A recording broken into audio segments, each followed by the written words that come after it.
Okay, greetings everybody. Thank you all for taking the time to join us here today. I am Paul Kovacs. I'm with the Institute for Catastrophic Loss Reduction. I'm incredibly excited by the session we're going to have today. For those of us joining from the western part of the country, good morning. For those of us joining from the eastern part of the country, good afternoon. Where I am, we're having a big snowstorm, so I can turn my camera around if you want to see all the snow on the ground. For anybody who may or may not be having snow right now. But we're going to talk about earthquakes. That is our theme today. I'm going to say a few words of welcome before we jump into the session. We have a very full session today, so I'm going to try to move quickly into the commentary. First, a quick overview of the program here. I will do some quick welcoming remarks, and then we have 4 sessions that we will be sharing with you. The first one is going to focus on tail risk, how models support the management of extreme earthquake hazards. The very unlikely, very serious events will be our first part of our conversation. Then we'll have a conversation about the new Canadian 6th generation seismic hazard model, what that means, what the implications of that, the sense that there's going to be more shaking than we otherwise thought from the new science that's coming out. Fourth, we'll have a conversation about fire following an earthquake. And why very large earthquakes have the potential of causing considerable fire, and why that needs to be part of the overall management of severe earthquake risk. And then we're going to close with a conversation about the public interest. I think for those in the industry interested in regulation, and regulators will find this a particularly intriguing conversation about how models serve the public interest, and some of the actions that can be done to make sure models are most supportive as possible. This is the program we have for you today. To anticipate some questions that might come up along the way, first, all of the slides for today's event will be available. It's a very, very large file, so we'll have to figure out the magic for those who would like to get a copy of the slides, how we get them to you, but the slides will be made available. We are recording the session, so the entire session will be put on the ICLR website. That takes a few days' time, but it'll be available soon. So should you have friends and colleagues who don't make it today, but you'd like to tell them about it, you're able to tune in, or if you want to go back and check some of the conversation, a full recording of the session is going to be available and put on the ICLR website. And again, a huge thanks to the many speakers who put a lot of time into thinking about today's session, what we're going to do. So that's today's session. Let me again move quickly through the welcome.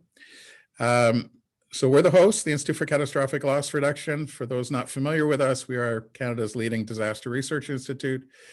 For almost 25 years now, we've been working to promote resilience to earthquakes and severe climate. We're a center of excellence. We are supported by our 120 member insurance companies. We get funding from government and from others, and we're based at the University of Western Ontario. I could talk at length about us, but that's not what you're here today to hear about. So why my welcoming remarks before I turned over the first panel. Earthquake is special. We're having a snowstorm here where I live. Climate risks come all the time. You can use your experience, a review of history to get a sense of climate risks in this country, which we have a lot of, and the rare ones that are very bad. You can learn from experience to understand climate risks. For Canada, we know it's inevitable. We're going to have a really serious earthquake. We've had some in the distant past. We will have them in the future. Reaching into just an understanding of experience is not the best way to manage serious earthquake risk. So it requires constant review of the science, what we know about the hazard of an earthquake in Canada. What are we learning about when the hazard does and does not cause loss and damage? And very rare but high consequence events can have very large serious implications. So understanding how to manage the low probability, high consequence events are a very different risk in Canada on the earthquake side. And so there's a special role for models. So today in the conversation, I've been trying to use the Institute to share with a broader audience that in each of these areas, there's been a really important change. And that's why today's conversation is unique and exciting to me, and very different. We hadn't done this before, had a full half-day session where all of the leading modelers come together and talk about how they're approaching earthquake risk and their views and what they can bring to our understanding and management of earthquake risk. We haven't had this conversation ever before in this country. And I hope that this might be the first step of a conversation that continues. If you tell us that this is important to you, those who are tuning in today, that we continue this conversation in some form over time, we would like to help facilitate that. Why is it important? Well, first, the hazard. Over the decades, we have learned more and more about the risk of a large earthquake in Canada. In particular, Michael will speak a little bit later about how the Anarchan and the Geological Survey of Canada are leading the Canadian conversation about the science. But there is a new understanding with the 6th generation model that the likelihood of strong shaking in Canada is much different than we thought before. And this is new science about the hazard. And this new information is a really important conversation for those who need to manage earthquake risk, that we have a different understanding about the risk of shaking. Through Dr. Scawthorne, Charlie has recently completed reports about a fire following an earthquake and what that might mean in Montreal or in Vancouver. Again, this is new science, new research to understand what a really serious earthquake might do in terms of igniting fire and causing loss and damage. The understanding we have about earthquake is different than it was just a few years ago, and the change is very significant. And that creates the framing for this conversation today.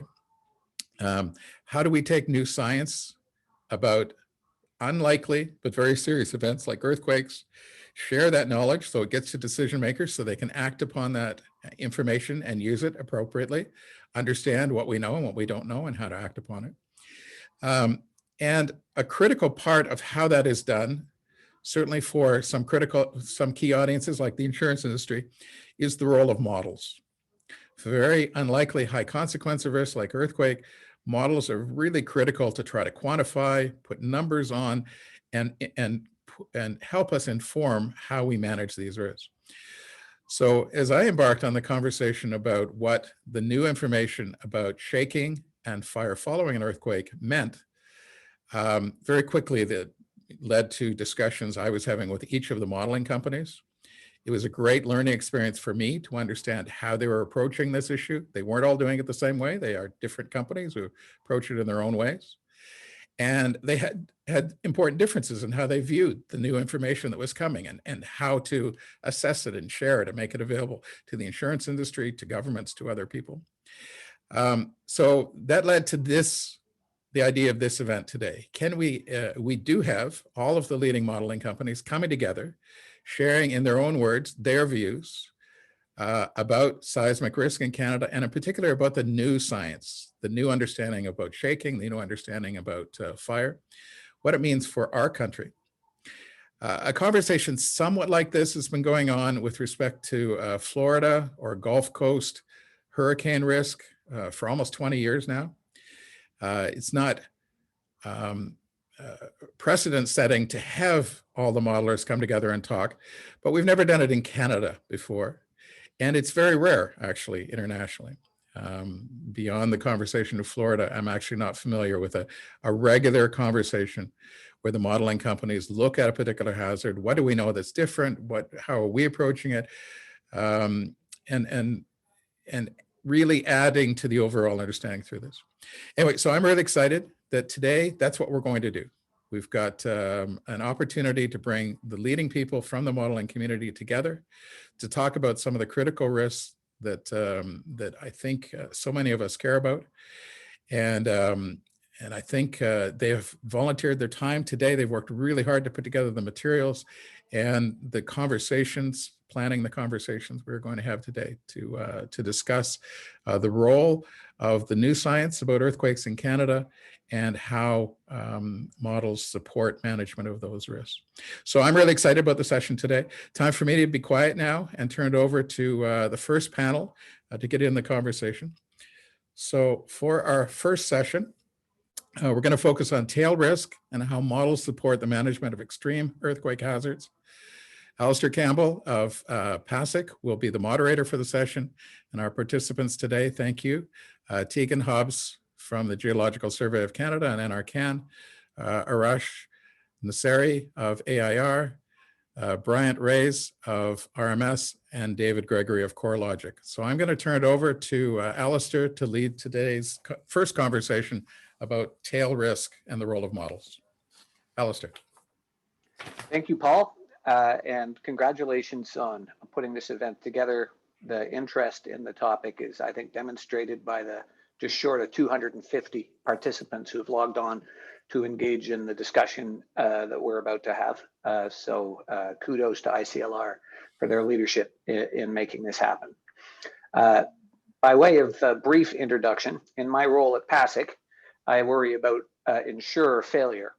And some years ago, we did some research with our own model and identified that an event above a certain size would lead to systemic collapse of the Canadian industry because we would simply exhaust the capital and reinsurance of the industry. And so we then worked backwards to try and work out what possible events could do that. And in the end, asteroid strike and big earthquake were really the two that emerged as credible. And of those two, big earthquake is something we actually know will happen in Canada. And so we are very interested in the models, very interested in the risks associated with Quake, and very concerned because Canada does not yet have some form of federal backstop mechanism to protect our country and our citizens in a worst case scenario where the losses are in excess of, let's say, 35 billion. In order to understand just how risky that is, what the probabilities are, and how do people calculate that kind of stuff, we have some fantastic panelists here.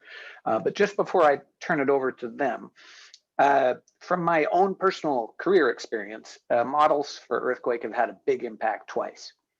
When I became CEO at Zurich, Canada, some years ago, I was given a mandate to write more earthquake exposure.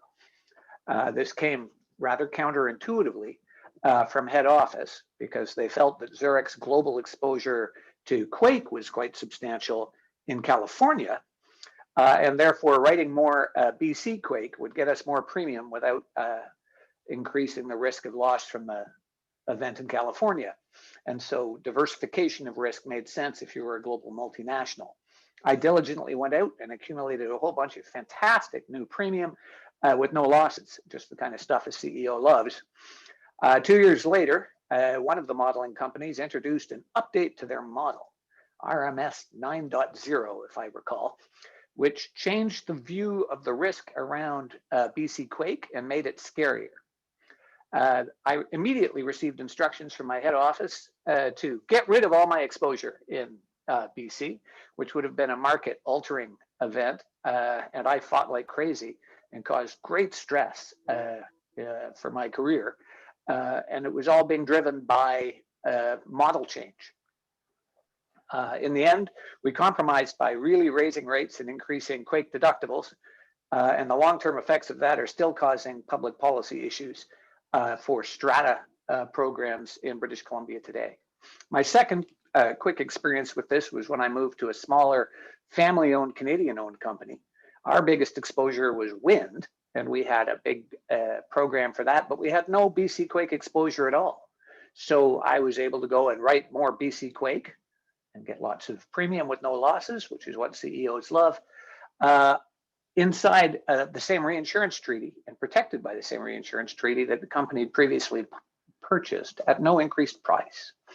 So that worked great for me until my board thought it through and concluded that they didn't mind what I was doing, but they had a concern because there was model risk. What if the models were wrong? And what if the event was way worse than the reinsurance we had purchased? And we would be putting the family wealth that owned this company at the time at risk. And so again, the idea of how models work and how they influence insurer behavior, twice in my life, I lived that very vividly.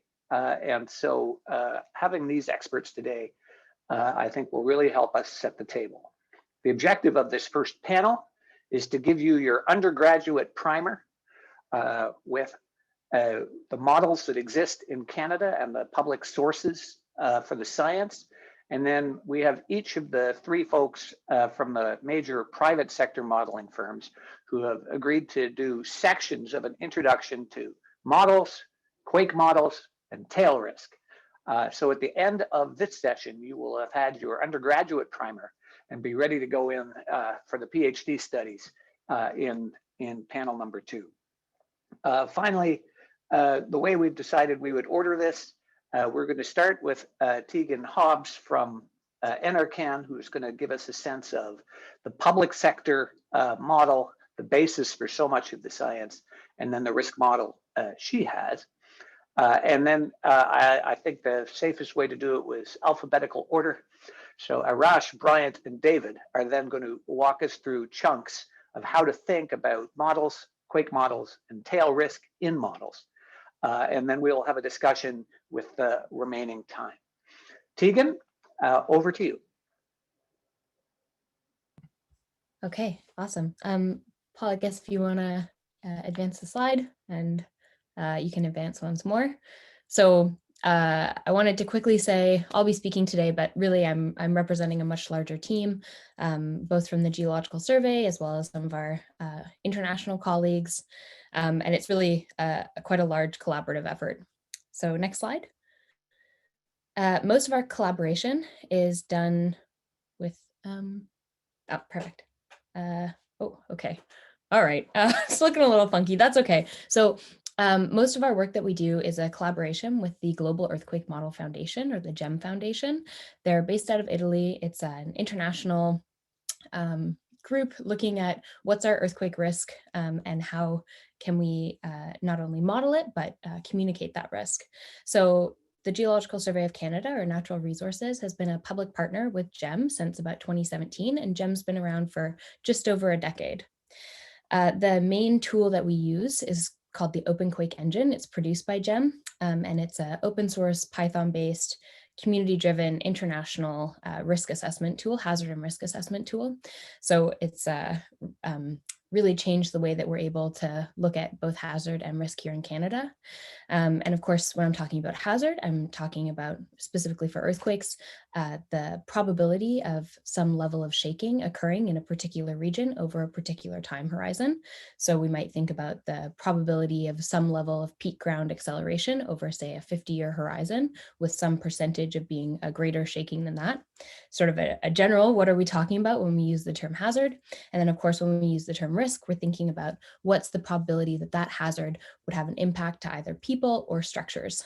So the impact to humans. And so the way that that's kind of approached here in Canada, at least from the Geological Survey of Canada, or Natural Resources, is that we have a team in Ottawa, our hazard team, who are working on the national hazard model that informs the building code of Canada. So they've just released their 6th generation model this year, looking at the probabilistic seismic hazard assessment for all of Canada. And then our group in Vancouver, the risk team, we've been working on creating a kind of first ever publicly available for Canada nationally consistent seismic risk model. So to do that, we take the hazard model that's produced by Ottawa, and then we use that along with our own exposure model that we've developed for Canada based on remote sensing data as well as census, and then using some of the building typologies that were created for HAZUS, which was the Emergency Management Agency in the US. That was their software that they were using for hazard and risk assessment. So we've built an exposure model that tells us where people are and what kind of buildings they're in. And then we can combine that with some other information about earthquake specific shaking here in Canada, including ground site class map based on topography. We've got fragility and vulnerability functions from the Global Earthquake Model Foundation. And we're able to combine all of that to create this risk model. And that risk model is made available in a few different ways. We are part of the GEM Global Fabric. So that's their international mosaic of hazard and risk for earthquakes. You can also find our results. They're going to be made available on the Federal Geospatial Platform, and then also on a purpose-built web platform that we're developing, which is our open data platform. That's nominally going to be called Risk Profiler. And the idea there is that we are kind of tailoring these outputs for the different users that we have. So next slide.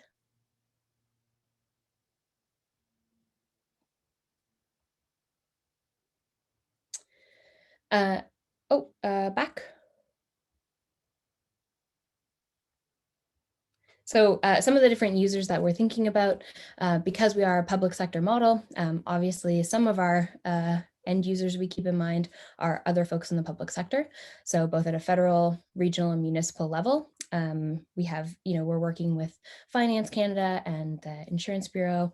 And so thinking about things like financial regulation of insurance, something that we're involved in, or we try to support the work that goes on.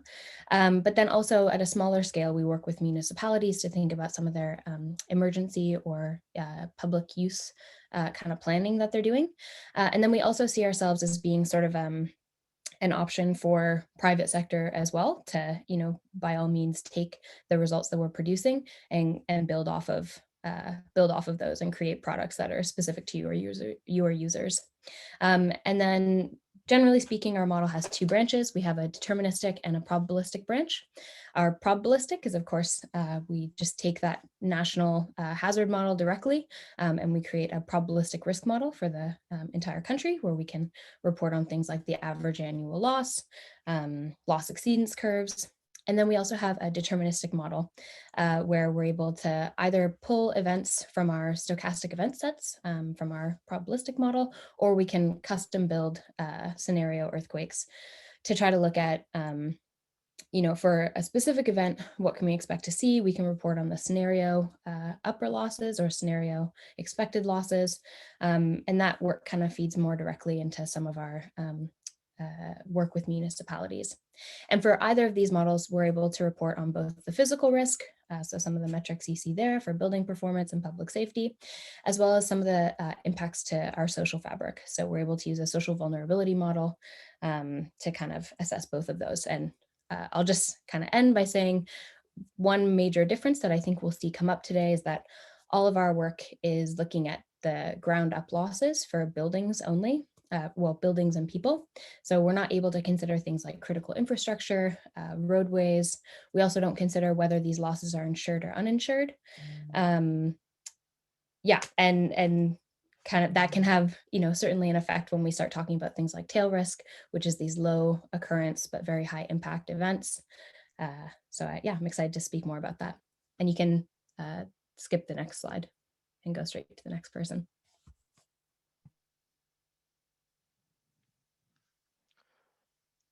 Okay, I'm going to start then. Thanks, Tegan, for the presentation, and thanks, Alistair, for the introduction. I'm going to talk about catastrophic modeling in general, how they do it, what they produce, and I'm going to do it with the backdrop of our models at AIR Worldwide. Next slide, please. Next. Yeah, so AIR Worldwide provides catastrophic modeling software and consulting services to a lot of organizations to make them manage their risk better and make their organization and society resilient as well. The company was founded in 1987, and it's a subsidiary of Verisk Analytics, where we collaborate with a lot of other companies in the same and relevant industry. And our objective is to provide models, analytics of risk for extreme events across the globe. If you could advance to the next slide, please. Now, as we talk about the analytics of extreme events can happen from many different types. While traditionally and the primary focus has always been on the natural catastrophes, such as flood and hurricane and earthquake, which is the topic of this seminar, we have also extreme events from many different types. In our models, we provide models for crop and agriculture, terrorism and political risk, and also for more interconnected type of risks, for example, liability and casualty, or cyber risk and supply chain risk.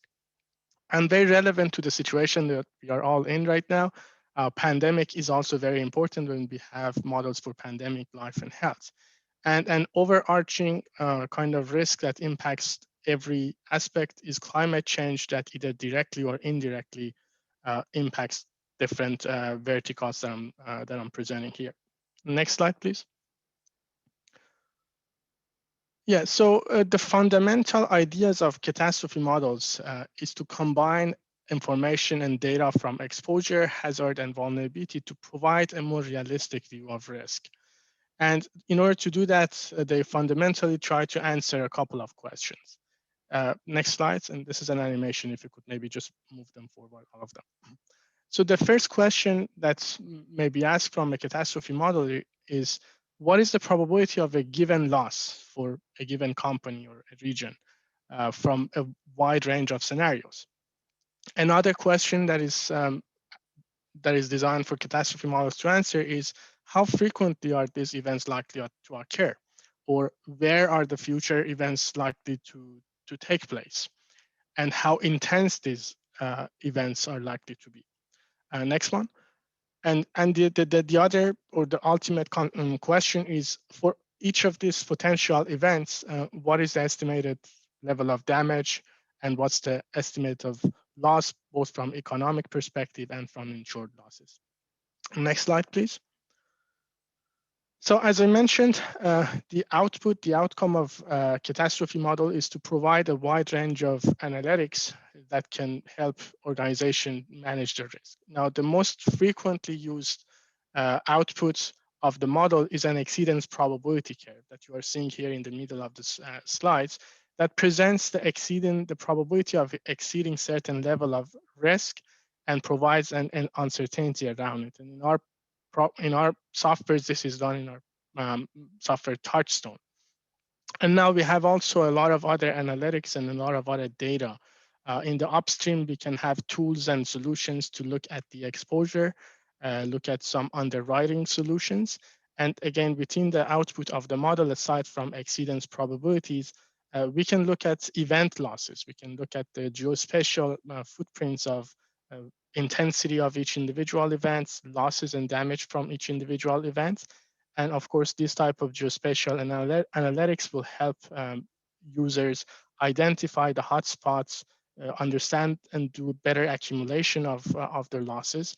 And downstream, we can again use this model results, consider it together with complex financial and insurance layers to basically break down and see what are the losses to different sectors within the insurance value chain. And with that, I turn it over to the next presenter. Great, thanks, Arash. And thanks, Paul and the ICLR for putting this all together, for Alistair and for all the rest of the panelists. I think it's really great, and thank you all at home for coming to listen to us talk about CAT models. I think it's a really great opportunity to talk a little bit about something that's so important. So next slide, please. First, I wanted to talk a little bit about sort of the vision, starting very broad about what RMS's vision is, and then digging deeper into actual earthquake models in Canada, for instance. So RMS's vision really is to make every risk known, and through that, to make a more resilient world. Next slide. Our mission to deliver that vision is to really deliver the world's risk platform. We know that we need to make sure that people can understand their risk through softwares, through other means that will allow them to use these analytics, these understandings that we give them, and that the scientific community gives them through an easy to use, really easy to understand, very powerful, very useful platform. That's really our goal as a company. Next slide, please. To that end, we've been in the industry for over 30 years. We have really strong foundation in the physics and in the physics of catastrophe models and in physical catastrophes. But we also have thousands of products, all kinds of perils, pandemics, cyber risk, terrorism, things in Canada, for instance, wildfire, windstorm, SCS, hurricanes, that we are really, really proud of. We've been doing these models for a long, long time, and we're leaders in a lot of markets throughout the world. And we take this very, very seriously. And it's incredibly important for us to also give different touchstones, different ways into the products. So we have over 1,000 products. So including things like the actual cat models, the full-blown cat models. We have data products that are derived from these models. So things like you can just get soil data, you can get risk scores, you can get other data products that are useful for underwriting and useful for understanding how the model's built and useful for other uses. We have software that helps you integrate all these solutions together. So things like Exposure IQ, Exposure Manager, that lets you actually manage your portfolio and integrate that with the whole cat modeling suite. And of course, we also provide consulting and analytical services for anyone who is just starting off running these models, really needs to understand what their risk is, really wants help understanding what goes into these models and how to interpret the output. We have really great teams at RMS that helps our clients do that. Next slide.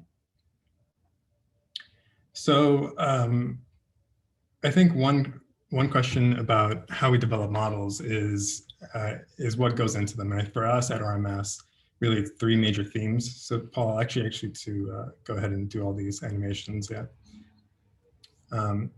Going back. Thanks. So there's really 3 major things. I think one of them is not showing up here, but really it's scale, scientific rigor, and yeah, and the last one is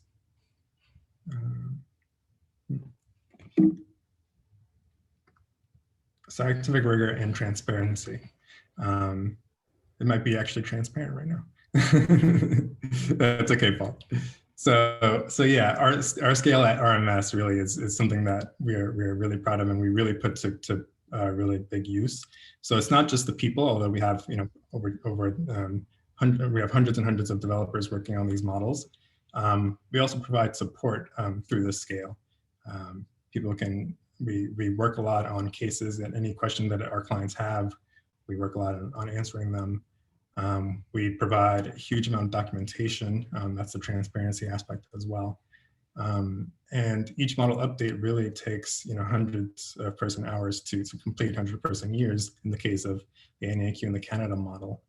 And what's important about this scale is the actual scientific rigor that goes into it. We have some of the world's leading experts in a lot of these components and things like ground motion modeling and source modeling and vulnerability modeling. All these components really require expertise in their field.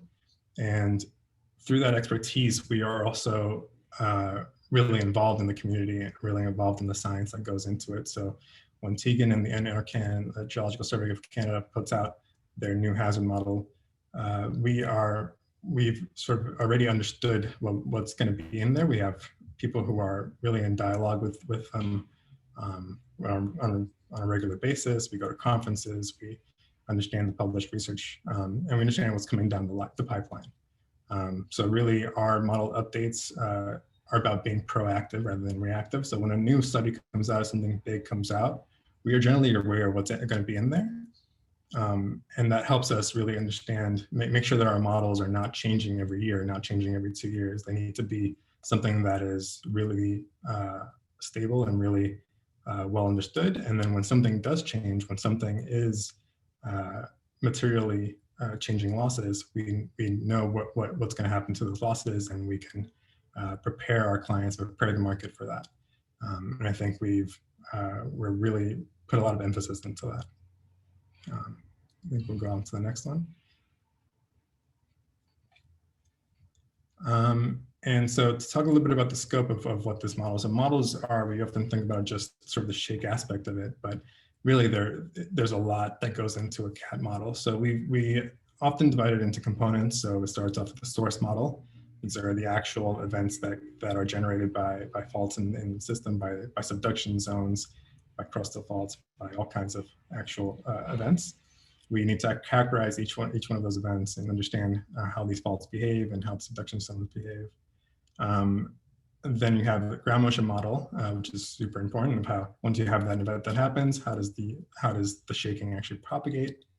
You have things like geotechnical portions of the model where now you know how it propagates, how does it actually affect the actual site that your building is on, that your exposure is on, and then the vulnerability model, how does the building actually react to that? Along with that, we have sub-perils or things like fire falling, which we'll talk about more in the next session or session later today. Things like sprinkler leakage, and then of course, very specific vulnerabilities that we have. So industrial facilities models, the builder's risk model, and understanding things like tsunami is super important for us. So all of these require really expertise in their field and really understanding what the latest thing is, the latest research is, and making sure that we are communicating that to clients about what is changing, what is involved in the model. And this is why we're here today. So I'm really happy to be here for that. I think that's my last slide. Or is it a couple more? Yeah. Thanks. Hello. Yeah, if you could advance the next slide, please. Hi. So earthquake is often described as an infrequent but severe peril, a tail risk peril, perhaps not as tail risk as asteroid impacts, but I'll focus on earthquakes today. So very quickly, actually, before I start, so I'll introduce my company, Corelogic. We are a property data analytics company that helped the smooth running of the property ecosystem. We have a large presence in the US, Canada, Australia, New Zealand, and an office in the UK, which may help explain my accent. So what my division looks after is the cat risk management function, and we build cat risk models. So we have over 180 country peril models, over 90 of which are earthquake models, and one of which, of course, is Canada earthquake. So I'll dive straight into my few slides here. So I want to briefly cover what I'll be talking about here in terms of tail risk. So we refer here to earthquake risk, not just the hazard components of the risk, which Tegan introduced earlier. And we're combining the hazard with the vulnerability, or sometimes called resilience, and financial modeling to come up with a dollar, or a Canadian dollar in this case, loss via probabilistic modeling. So an OEP, an exceedance probability, is the probability of loss from an event exceeding a loss in a given year, such as a 0.2% annual exceedance. So that loss is the minimum we expect at the 0.2% probability. Then we have the return period, so the probability of a loss specified as a 1 in X chance, typically 1 in 500 year is a very commonly used term for earthquake modeling. And then we have TVAL, or tail value at risk, which is the average value of a loss given a selected return period. So in our example here, we can see the OEP 500 year is 16 billion, but on the average of that exceedance, so the TVAR shows the average loss at 25 billion. And typically I'm talking here in terms of the insurance industry when we talk about losses and 500-year EP curves. And typically models built to assess the risk to human life understandably may look at a higher risk interval or a lower exceedance. So we typically focus in the insurance on the left of this curve that we can see here on the 500-year and shorter at a specified return period. And that's as if to say we are 499 out of 500 years expecting a loss that is lower than 16 billion. So if you go to the next slide, please. So the capture of tail risk is most important in seismic risk models just due to the lower frequency and higher severity nature of earthquakes. So these are the most common things that spring to mind that we have to deal with when building a cat model or an earthquake cat model. Typically, how we capture tail risk is handled by what we call the financial model component of a cat model. However, I stress that it fully relies on a robust capture of the hazard and the vulnerability components. My favorite example, or maybe least favorite example, depending how you think of it, is the 2011 magnitude 9 Tohoku, Japan earthquake. So where the maximum magnitude allowed on that section of the fault, the segment, according to the Japan government, was about an 8.5. That's 16 times smaller than the magnitude 9 that happened. So however we capture the uncertainty in our financial model, if an event is missing from the actual stochastic event catalog, then we could still be caught out, and that's as an industry and as government models. On the vulnerability side, there are famous examples of two homes right next to each other showing very different loss patterns. And this can be down to something as basic such as its overall construction material, downright to the minutiae of how those buildings were built. So the size of the nails that were used or the steel bonding that was used to anchor the wall connections of a building. And of course, tying that together is correlation. And correlation is very important, especially when looking at concentrations of assets or diversified asset sets. Alistair at the start of this gave the benefits of diversification according to statistical models, and probabilistic models can all too easily under or over appreciate diversification. So that needs to be factored. As mentioned, large earthquakes don't occur often, so they're infrequent events, and historical records can go back centuries and give us descriptive accounts, and we owe a lot to the field of paleoseismology, the study of faults with the digging of trenches, where we can see into the past of when a fault is ruptured. Indeed, there are less events where we have modern instrumental records to understand how the ground motions attenuate. That is how the ground motions travel and diminish from the epicenter of an earthquake to a building to allow us to evaluate this information. And lastly, with the use case for CAT model vendors used for insurance purposes, there are large demands and expectations on the run times or the turnaround times where our clients need results very quickly, especially during renewal periods. And so there's a trade-off here, and we can't just run endless simulations to capture endless uncertainty. And if you can go to my last slide, please, just check the time. So how does Corelogic deal with tail risk? Corelogic employs a 300,000 year simulation period. And this is crucial for the robust capture of infrequent events, as essentially what we're doing is pushing the uncertainty as far out into the tail of the EP curve as possible. So looking at our graph here, we have losses for each of these extreme return periods. And I want to be clear, I'm not suggesting for a second we have any confidence in our 100,000 year return period. However, by having such extremes in the tail that is outside of typically what is used for insurance and reinsurance planning considerations, such as the 500 year, it allows us more robustness when we capture and look at the 20 to 500 year return period, which a lot of the insurance decisions are made, or even up to the 1,000 year return period.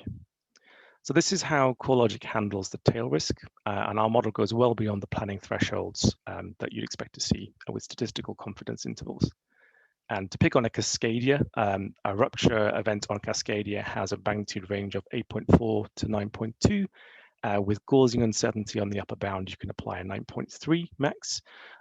We can do this without oversampling lower magnitude earthquakes that occur on Cascadia. So if we take the magnitude 9, it's a recurrence rate of 1,500 to 3,500 years. So if we pick 3,000 years to keep the math simple for me, that means we can capture a rupture of this size, 300,000 years divided by 3,000 year event recurrence. We can capture it 100 times in our catalog. And then lastly, correlation is something that is underestimated in CAT modeling, in my opinion, and in particular, intra-event correlation on multiple location portfolios. So this comes back to diversification in some ways. It's a main use case for the insurance industry. So we model events as a loss distribution. This captures the uncertainty in the modeling. And when we model an event on multiple buildings in an exposure portfolio, we take into account the portfolio's features to provide a portfolio-specific correlation within each event. So, such as 2 locations that were built at the same time will be built with the same building codes. 2 timber buildings will behave more similarly, etc. And of course, distance, how far the locations are. And why is this important? In a highly correlated portfolio, when we simulate an event, this will have a higher probability that all risks will have a bad day at the same time, and vice versa. So when we sample different losses along the loss distribution, we capture the uncertainty not just in the modeling, but in how similar the risks in your exposure portfolio are expected to react. I'm going to stop there. Thank you. Fantastic. And thank you to all of our panelists. And to be quite clear, to the very large audience here, any one of these four could actually teach the PhD level course in this on their own. And they have been very gracious in economizing on the number of slides and sharing amongst all these tough competitors their knowledge in the way they have. So, and I just want to start the discussion by saying how grateful I am to have learned the term paleoseismology, which is a totally new one for me, and is making me feel smarter already. So let me just drill into this tail risk question a little bit more and engage all four of you, if I might. Because if I think about the way I have to manage this as an insurer, since 1998, OSFI, the federal supervisor, prudential supervisor, has established a guideline with expectations that insurers will have enough capital and or buy enough reinsurance to handle a newer or scarier size event, with a target which I think has almost been met of being able to demonstrate conclusively that you can handle 1 in 500. And in practice, our whole industry is at a minimum there. Most companies buy a contingency buffer above that. And there are some now very large insurers in Canada that I believe are buying to 1 in 1,000 based on models that are sold by one of you three, I suspect. But just to get a sense of how my board would have felt about it at this family company, when they wondered if there was model risk and I was actually risking the whole company by taking a bet at 1 in 500 and saying, we're fine. So tell me again, maybe working backwards, David, I think you've laid out a very clear version of how to think about this. Tell me how the confidence of your 1 in 500 versus your 1 in 600 is calculated. So why don't we go Bryant and Arash for that, just to get a better sense from you folks as to when I buy your model, how should I be feeling about my career? Was David going to start? Okay, sorry. Yeah, for us, it's really important to capture that. So the EP curve that Arash showed, that is common to all catastrophe models. It's incredibly important to look at that full curve when you're making a decision. Ultimately, it does rely on the user, the client, your risk appetite. If you have a family-owned business, I'm sure they'll be more risk averse than others. But it's incredibly important to look at that full curve and to make sure that you're getting that tail included in your 500-year return period. So for instance, I have some slides that are only going to be shown, but you can look at what actually contributes to that 500-year return period, that number. And you can see that a lot of the tail events do contribute a large amount. So the events that occur that have a 10,000-year return period, 100,000-year return period, they do contribute some loss to that 500-year number, right? It's all it's a probabilistic model. So it's that those events do contribute to that number. And so it's important to understand what the contribution is to that number, making sure that your model is capturing that and is contributing that, how much of those type of events in British Columbia, it's those really large subduction events that are those 8.5s and above that do contribute some to that 500-year return period. So there is some accounting for that even in the 500-year return period, as well as in the AAL and at every point along the EP curve, essentially. So yeah, it's incredibly important to really look at, understand that EP curve. Arash? Yeah, sure. Thanks, Brian. Thanks, Alistair. Yeah, I wanted to also add that as we generally talk about the tail or any part of the EP, we have to consider that it's not just about hazard. As you saw in the presentation, there are multiple components to the model. And specifically when you think about the tail, doesn't necessarily mean that you have to capture hazard correctly to be able to get tail. It is a condition, but you also have to have a model that properly represents vulnerability, the exposure particularly. Are we getting the exposure correctly?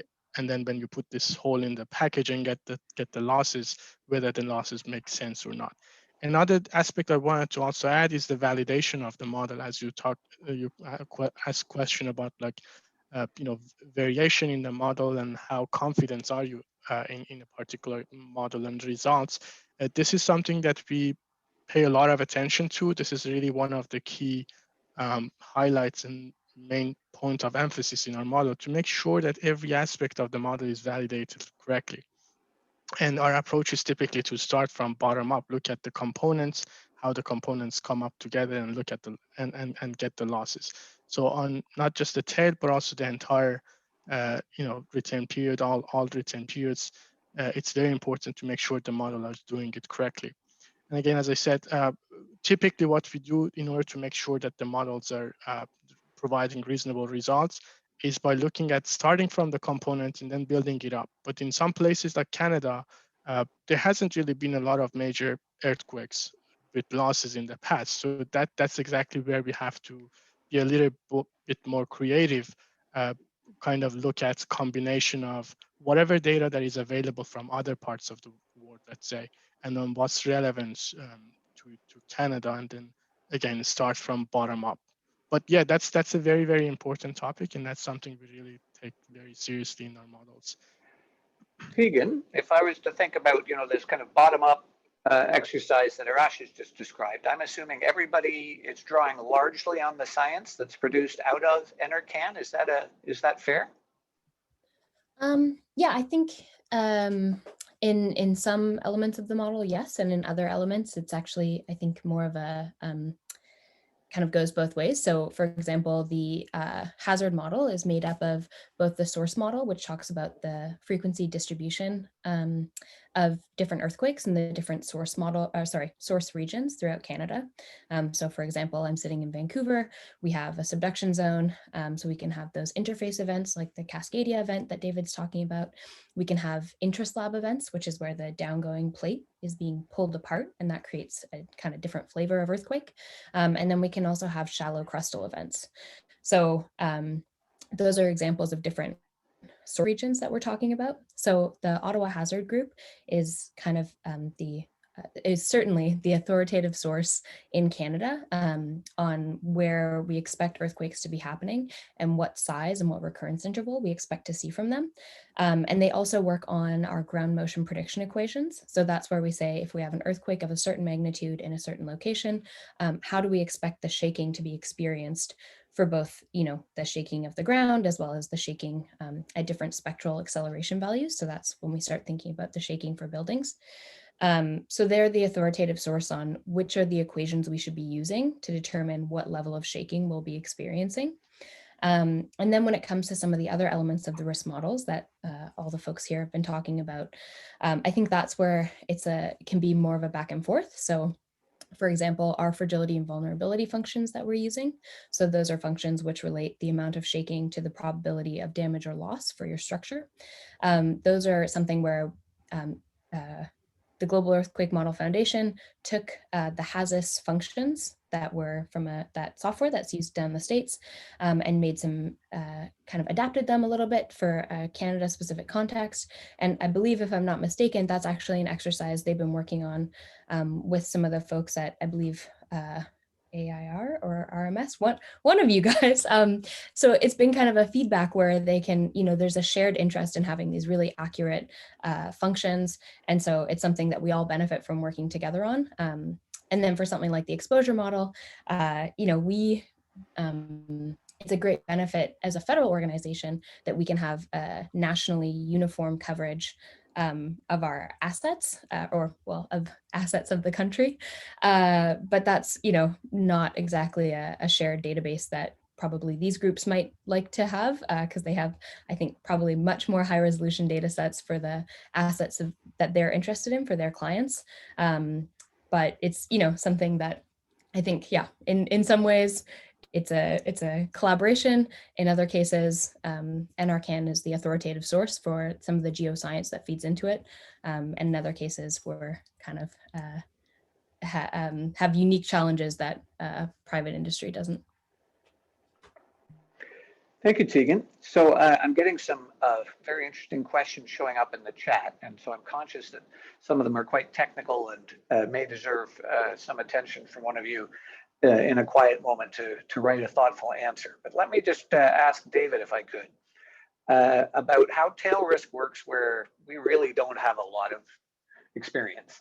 So for instance, it's very clear that we could have a big quake in kind of a Montreal-Ottawa corridor that could have huge losses for Canada and for the insurance industry. But because we haven't had as much experience in living memory with any real shaking, it's hard to get people to buy insurance for it. It's hard to get building codes to be strictly enforced with regard to quake risk when nobody really believes there is one. And so there's a whole bunch of public policy problems that come from this.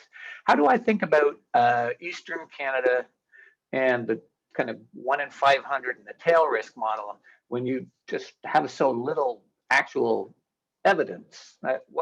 What would help you do better modeling? The shortest answer is an earthquake. We need data points, and without those exact data points, there will always be a high degree. Well, even with data points, there's a high degree of uncertainty. What we can do, and that includes the Anarchan hazard model as well as our own research as well, is look at events that have happened in other countries with similar settings.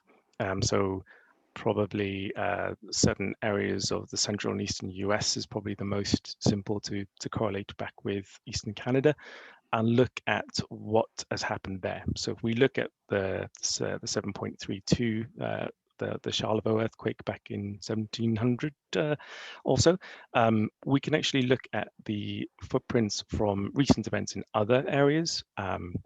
That's probably going to come up in the second session quite a lot in terms of how we capture the ground motion models, where we don't actually have data, actual data on that actual in the area. I guess the other thing is that earthquakes by nature are infrequent. So we typically, why the insurance coverages are lower and deductibles tend to be a lot higher is it's a severe event, but it's an infrequent event. It's future generations will be paying for the premiums. The premiums are paid over time as well as spatially, I guess.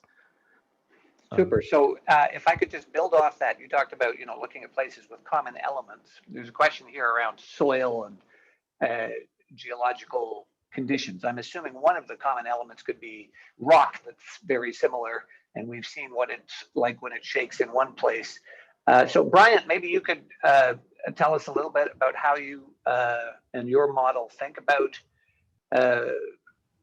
geological conditions, soil. Yeah. How does that stuff factor into your work? It's incredibly important. I mean, as we mentioned, we put a lot of work into actually creating these geological soil maps and maps of liquefaction and landslide susceptibility. So for things like liquefaction, we use global data, understanding what has happened in past events. For instance, in New Zealand, it was a really huge liquefaction event. The scientific community and the cat modeling community really learned a lot, and we were able to take that learning and apply it in other places.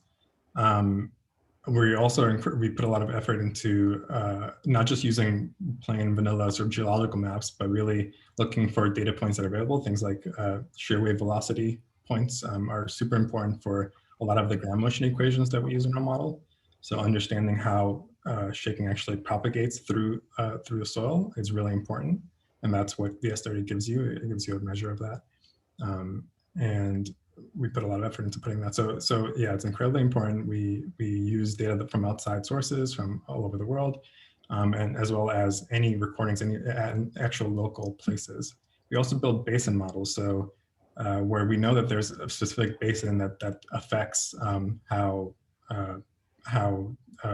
shaking propagates through an area. In Vancouver, for instance, we put a lot of effort into actually creating a basin model for those areas.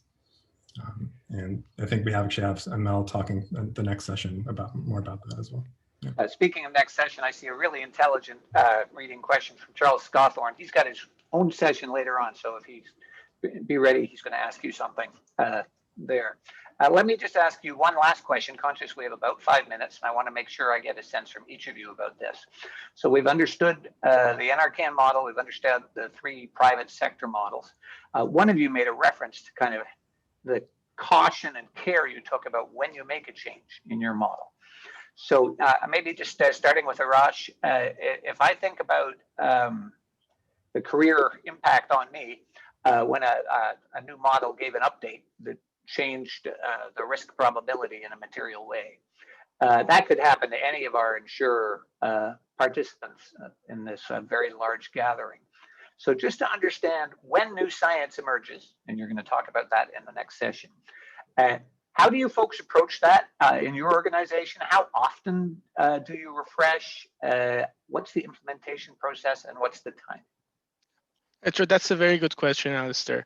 One of the strives that we make in our company is to make sure that we have the latest and the greatest data when we incorporate it into our model. And by doing that, what we do is that we directly and continuously communicate with the scientific community and organization. So when Anarchan, for example, is coming up with their new models, we look into that from the time that the process is ongoing. When, for example, in this particular case for Canada, when we developed our model back in 2017, we didn't just look at Anarchan alone. Of course, that's really the best and most important information that is available, but our approach is not to really mirror it, rather to use the exact data and the sources of data that is in Anarchan, and also combine it with some other data. Basically, look at it in a forward-looking way. We have our models that is combined between US and Canada. So we collect data and information from Anarchan, we combine it with that one with the USGS, in this particular case, our latest update in 2017. So we kind of know where the direction of science is going. And then we built additional supplemental information from our own in-house studies. And that gives us some ideas as to where this is going, so that you don't need to change the model every year or every 2 years. So it's a lifespan of almost, on average, 5 years. Brian? Yeah, I mean, similarly, we like I mentioned in my spiel about how we build models. It's really about understanding the science and the latest science and the science that's coming up, as well as having a really good feedback from our client base, understanding what they're seeing in the field. For instance, for things like construction classes and how different construction is coming out, about how construction codes are changing and what actually is being implemented. That's super important for our model. That's something that the Anarchan directly affects the construction codes in Canada, for instance. Understanding how, what's coming down the line, making sure that when we make an update, we include sort of all these things, which some components might increase losses, other components might lower losses. So that's why it's also important not to just focus on one component and what the latest is there, but have a holistic view of what is coming, what is changing. David? Hi, yes, similar to Arash and Brian, it's a combination of the update cycles of the National Seismic Hazard Models themselves. I guess the only real thing to add would be also commercial reality. So obviously, places like Canada, there is a definite commercial interest to update the Canada earthquake model, US earthquake model. For instance, we have a Malawi earthquake model. The insurance need there, the insurance with the gross written premiums are just generally lower. So I think it would be untruthful for me personally to say we update all models within 2 years of a national seismic hazard model update. But certainly for where our clients matter most for insurance risk, we make sure we do. Thank you for that. And thanks to the three of you. Tegan, you started, you get the last word in this session. Ooh, so much power. No. Yeah, I think, of course, it's a bit of a different case for us where hopefully we're the ones who are sort of driving some of those changes, at least in terms of the some of the hazard science and some of the fundamental risk science. So some of our work is, we're working with graduate students and academia to think about some of the changes that we'd like to make to our risk model. I think I won't speak for the hazard team because Michael Kola is about to lead the next session, so I could let him speak to that. But yeah, generally speaking, our goal as the Anarchan risk model is to sync up with the hazard update so that every 5 years we'd be releasing a new model. And of course, I think sort of touched on here, a lot of the work that we do, it's all kind of interconnected. So the way that I think we see it is, we want to do the science, but we want to make sure that we're presenting on it and we're getting feedback from the folks who are going to be using it, maybe in CAT models or the the regional planners who are going to have to put this into their land use zoning, or, you know, the federal groups who are going to have to think about financial regulation. And so there's, yeah, a lot of feedback, and I think that helps us with our updates and making sure that it's not something that comes out of the blue or that surprises anyone. Thank you, Tegan, and thanks to all four of you for patiently answering my kind of grade school questions, probably even lower level than undergrad. Paul, back to you. Thank you, Alistair. Thank you to everybody. What a great session. We're starting off with this focus on very unlikely but very extreme risk. And Alistair, Tegan, Bryant, Arash, David, thank you so much. That was extremely informative, right on topic. Greatly appreciated. Alistair, you set the bar really high for Michael and later on for Charlie and myself to staying on schedule. The challenge of covering these very busy topics in a short period of time. For each of the panelists, should you find time and you want to go down to the Q&A and the chat, there's been some really interesting questions that aren't always easy to come up in the broader conversation here. If you see a question you'd like to answer, feel free to do that. But please focus on the broader audience as well. So I don't want to lose you just down on the questions and answers, but there's some great questions down there should you find an opportunity to speak further. I'm going to turn on share screen again here for our second session. So thank you again for a great start. So go back to share screen. Share, here we go. And full screen. All right, so our second session, we're going to talk about increased shaking, and in particular, the implications of Canada's 6th generation seismic hazard model. Michael Collage is going to chair and guide the session today, and is certainly the expert. He was kind enough to give an ICLR webinar just on this topic earlier last year. So if you did not see our January Friday forum session, it is available to anybody who'd like to follow up on Michael's work talking about the model itself. But he's going to lead a conversation here with Tegan, Emil, Arash, and David today. We have a number of slides in this session, and Michael's going to work really hard to keep on schedule as he guides us through the conversation. And I'm going to turn it over now to Michael. Thank you very much, Paul. Yeah, so as Paul mentioned, the goal of this session is to, so just introduce myself. As Paul mentioned, I'm a seismologist with Natural Resources Canada, and I'm working principally on our seismic hazard estimates. And the goal of this session is to kind of give an overview of some of the considerations and aspects for the estimate of hazard and risk in Canada, and some perspective by the various vendors and organizations here on some of the new science that has come out on hazard estimates in Canada. So go ahead, Paul, we can move slides. Right, so the 6th generation seismic hazard model developed by Natural Resource Canada, we released this in 2020. And the files associated with this and some of the documentation is available on the Earthquakes Canada website and on the Natural Resources Canada website for people that are interested in more information. And the model is currently proposed for inclusion within the 2020 edition of the National Building Code of Canada, which is slightly delayed and is expected to be released this year in 2021. And the map I'm kind of showing here is a map that shows the change in our estimate of hazard between our previous model released in 2015 and our most recent model being the 6th generation model for a short period hazard estimate on firm ground. And I mentioned that because in a hazard model, just like in a risk model, you know, there are hundreds of products that are made, and this is just one that we're showing here. It's admittedly one of the more relevant ones, but the particular changes in a particular location would depend on the full suite of hazard products. And for each of these triangles here is kind of a city, and the color indicates the percentage difference in hazard for this particular variable. You know, and if we look, you know, in Western Canada, in particular Southwestern British Columbia, you know, we see that hazard has increased, you know, on the orders of 10% even to, you know, 40% and higher. If we look at Eastern Canada, we see that the colors are redder, indicating higher changes.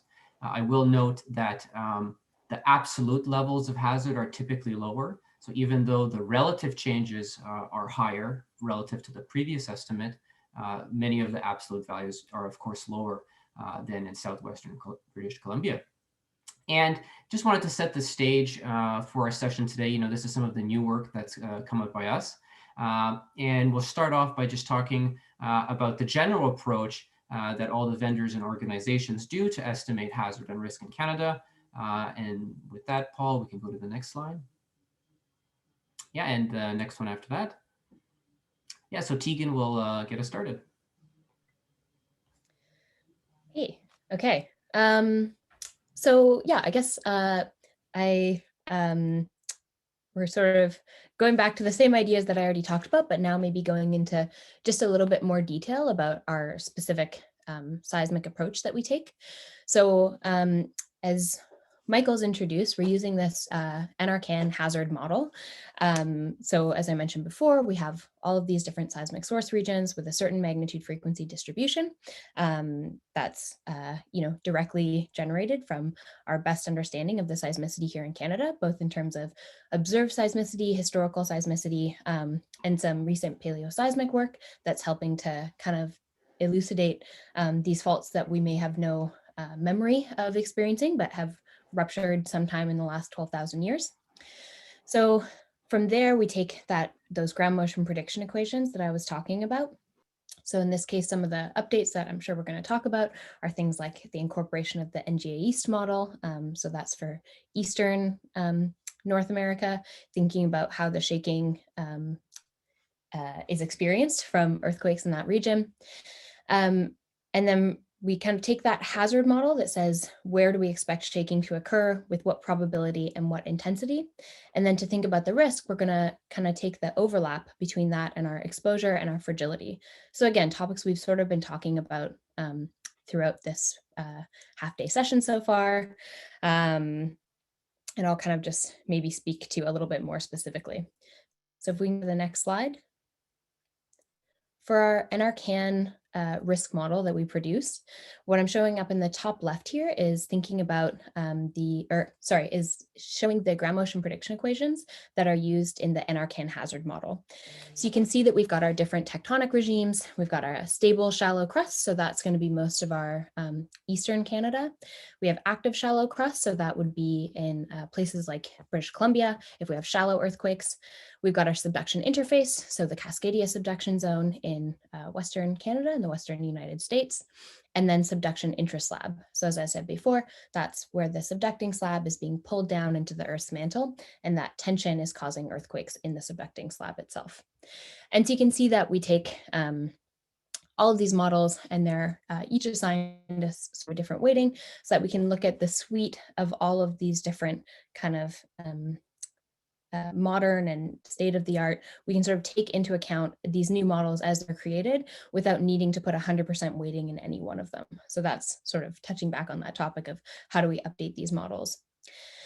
From there, as I kind of touched on before also, on the right-hand side, I'm showing a map of the VS30 values. So that's the shear wave velocity averaged over the top 30 meters of the soil. And so this is kind of a proxy for how does your specific site behave in earthquake shaking.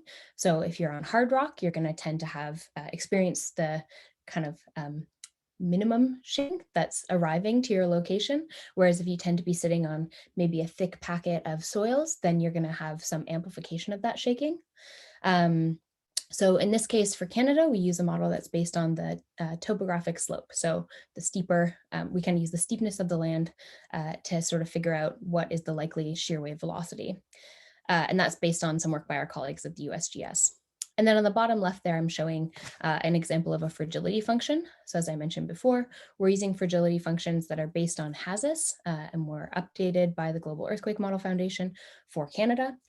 And so you can see here that we just can look at what's the probability of landing in a certain damaged state given the amount of shaking that you're observing at your site. If you go to the next slide, please. So the final thing to consider is our exposure model. So at Anarchan, we had to develop our own exposure model, a work that's been going on over several years and led by Marie Journet. So in order to get kind of uniform coverage across the country, the whole process starts with some satellite remote sensing. So in the top left there, that kind of cascading figure. So from satellite remote sensing, we're able to determine the areas of Canada which are settled. That's our settled area map. And from there, we can infer a land use type. Once we start to fold in some of our census data from Statistics Canada, then we can create a representative building portfolio where we say, you know, if this is a urban high density region, then these are the kinds of building typologies we expect to see there. If it's low density, mid density, maybe it's industrial commercial, or maybe it's a rural area. And we can also include information from StatsCan about our social fabric. So that's thinking about our demographics, things that will be important for earthquake resilience. Things like, do we have people who speak one of the 2 official languages so that they'll be able to get information in the event of an earthquake? Do we have folks who are maybe housing stressed or don't have secure income from their work?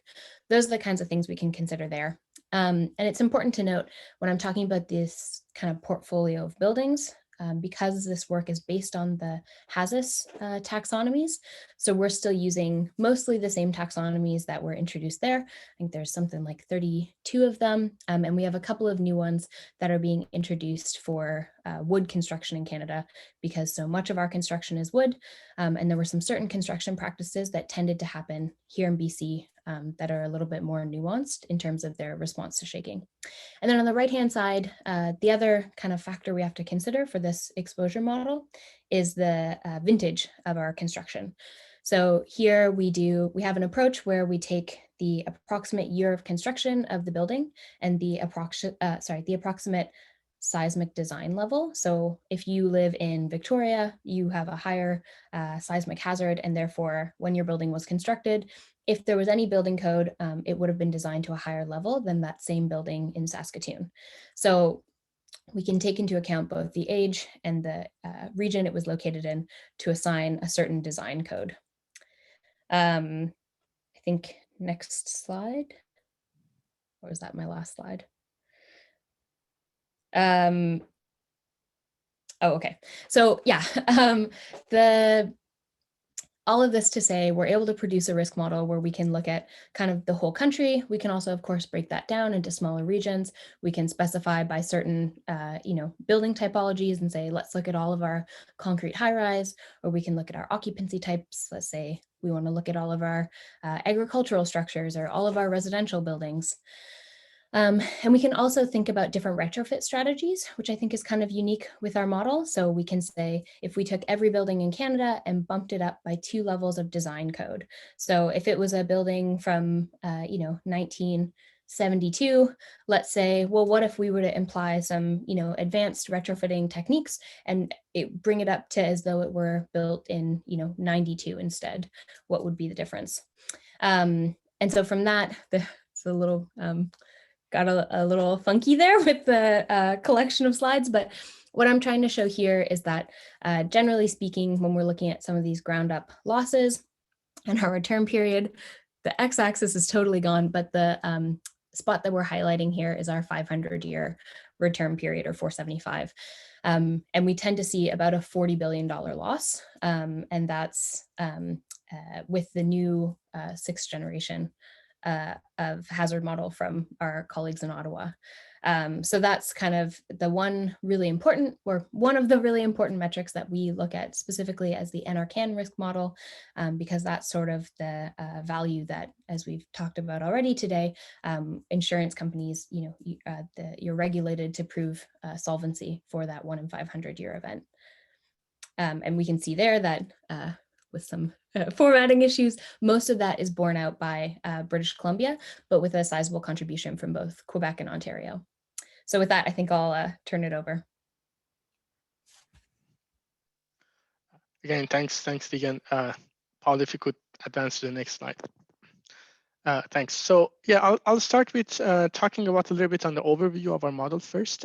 This is the framework or the flowchart of all of our catastrophe models. We use an event-based catalog to represent the hazard. So this uses a stochastically generated catalog of all scientifically plausible events. And that's combined with the information about how ground motion, in this case, ground motion models are used, provide information of the intensity at different locations. And then by looking at the exposure and then the engineering component that basically translates the hazard at the location of exposure. Then we get to the estimate of damage and financial losses. Next slide, please. So our Canada earthquake model was last updated in 2017. And in order to provide a more comprehensive view of seismic risk, in addition to shake, we explicitly account for liquefaction, landslide, fire following, and tsunami in our model. And the model covers all lines of business and all coverages, which is building, content, and business interruption. And in addition to regular building types, we also support for industrial facilities, infrastructure, and some specialty risks. And in all generally in making sure the model is working fine and to do the validation and calibration, we look and use a very high resolution industry exposure database, which is collected by getting information from public and private sectors. Next slide, please. Yeah, so on the hazard component, I'll start with that. As I mentioned before, we provide a seismicity model that covers both US and Canada. So it's a uniform seismicity hazard for both of the two countries. And in developing the hazard component, we then look at information from both sides. We incorporate the data and information from historical catalog and seismic zones, and all the information from both GSC and Anarchan, and also from USGS information. And then we supplement that with some of our own in-house studies. For example, in the Cascadia region, we do kinematic models for the cross-star rate. And in order to then provide the hazard module, we use a 10,000K simulation, both time dependent and time independent. And time dependency is actually very important in the western part on the Cascadia subduction zone. And in order to provide ground motion models properly, we use a combination of ground motion models in a logic tree approach, and then use weighted average to properly represent it. And then in many places, it's very, very important to account for liquefaction. This is, for example, in the areas of Fraser River and in the east in the St. Lawrence River. And we include that by accounting for high resolution information of soil and groundwater data, and also basin impact in the Western Canada. And at the end, we have this model peer reviewed on our catalog, on the hazard side with the Canadian expert. In addition to our stochastic catalog, also to better capture the tail risk, we incorporate some deterministic scenarios that represent very extreme disaster scenarios for either from very old historical events or from some plausible events that can happen, for example, in the Eastern Canada. Next slide, please. Now, when we talk about the vulnerability, one of the challenges that we have in the vulnerability is that there hasn't been really any major damaging earthquake, fortunately, in Canada. But from an engineering perspective, this really poses a challenge because we don't have a lot of data to validate our vulnerability model to those local data. So our approach to overcome this challenge is to utilize a hybrid approach in which we combine our engineering analysis. We use a lot of engineering models and combine it with the data from other parts of the world that are relevant and similar to in nature to Canadian data. And by combination of that, we develop vulnerability function for different types of buildings. We, for example, identify and differentiate buildings by height so that we can have different intensity measure to represent their damage functions. And also similar to what Tegan mentioned, it's very important to look at the building codes. Building codes really define and dictate how buildings behave, provided that they are properly enforced. So we look at the evolution of the NBCC code from the beginning until the latest one, and that allows us to capture how vulnerability changes spatially and temporally. So for buildings that are built in different parts of Canada with different years of construction. And in doing so, again, in having our vulnerability component validated, we work closely with experts from Canada, both in collaboration and for peer review. And yep, with that, I'll turn it to the next presenter. Thanks, Arash. I hope you can hear me well. Next slide, please. RMS Canada earthquake model lives within RMS North America earthquake model, which we released in 2017. In Canada, as you can see on the right-hand side map, RMS model has a full geographical coverage of all 10 Canadian provinces, and also including the 3 Canadian territories. So when we look at the latest scientific understanding of the seismic hazard and including risk, it includes a complete view of seismic risk, which is a forward-looking model, and I will detail it in the next slides.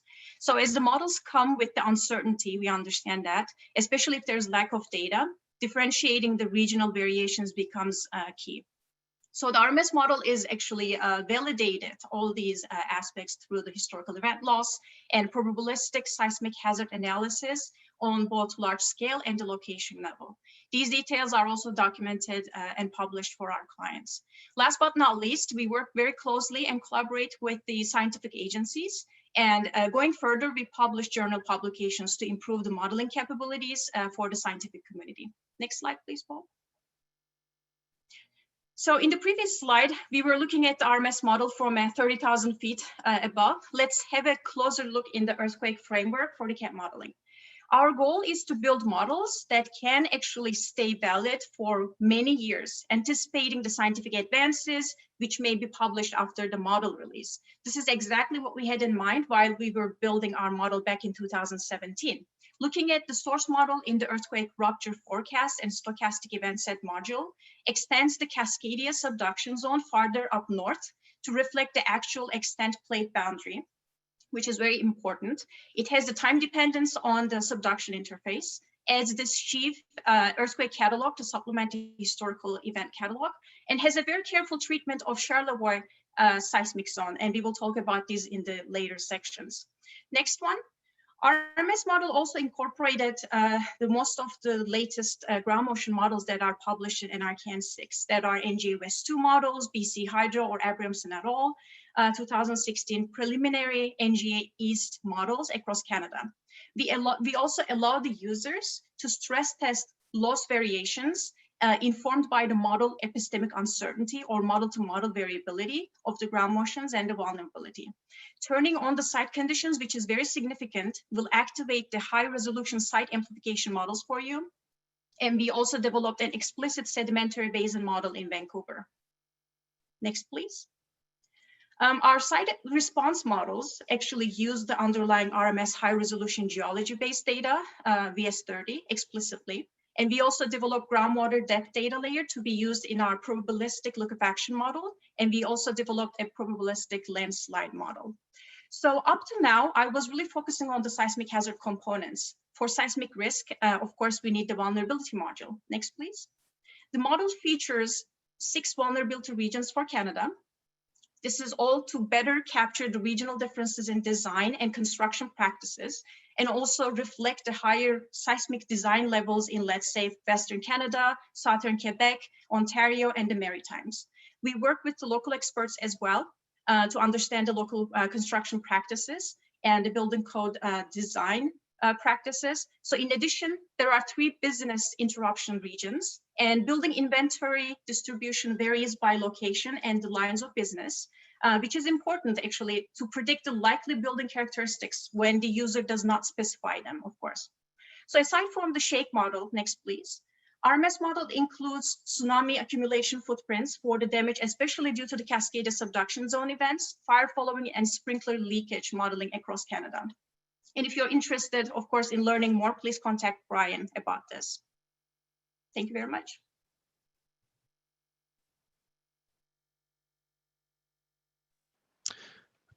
If we go to the next slide, please. Thank you. My peers today have covered this off, but just to reiterate, we have seismic risk, which is the whole enchilada, the hazard, the vulnerability, and the financial modeling combined to create loss outputs on a probabilistic basis. So working backwards from right to left, we've touched on the financial model in the previous section. For vulnerability, we incorporate engineering studies and simulations. And as an example, we've introduced 3D vulnerability functions for low-rise timber homes in particular, where we define the vulnerability curve for these structures by using multiple hazard parameters, so multiple spectral acceleration periods. I think it was Tegan or someone mentioned earlier the high proportion of timber homes in Canada, and sort of it's a large risk there. We also have 7 vulnerability regions, the vulnerability categories that conform to the National Building Code for Canada, and actually as it has evolved over time. While there are been limited events in North America to assess actual claims damage, Corelogic have been on over 90 post-earthquake site studies around the globe, and we collect claims data, insurance claims data where available. And this includes sort of major earthquakes over the last 30 years. So we combine engineering analysis, simulations, and this research together to inform our vulnerability. And we do this to address our main issue is equating building damage, so typically a damage ratio of 5%. What does that actually mean in terms of repair cost? I think that's a big fundamental gap to connect the property data analytics with our CAT models. And that's fundamentally sort of what matters to insurance clients, in my opinion.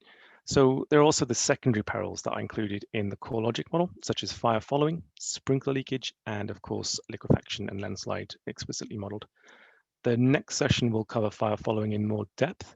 But again, if we just take a magnitude 9 Cascadia event as an infamous, famous example, the losses from these secondary perils can easily add 20 to 30% or even more on top of the shake-only loss.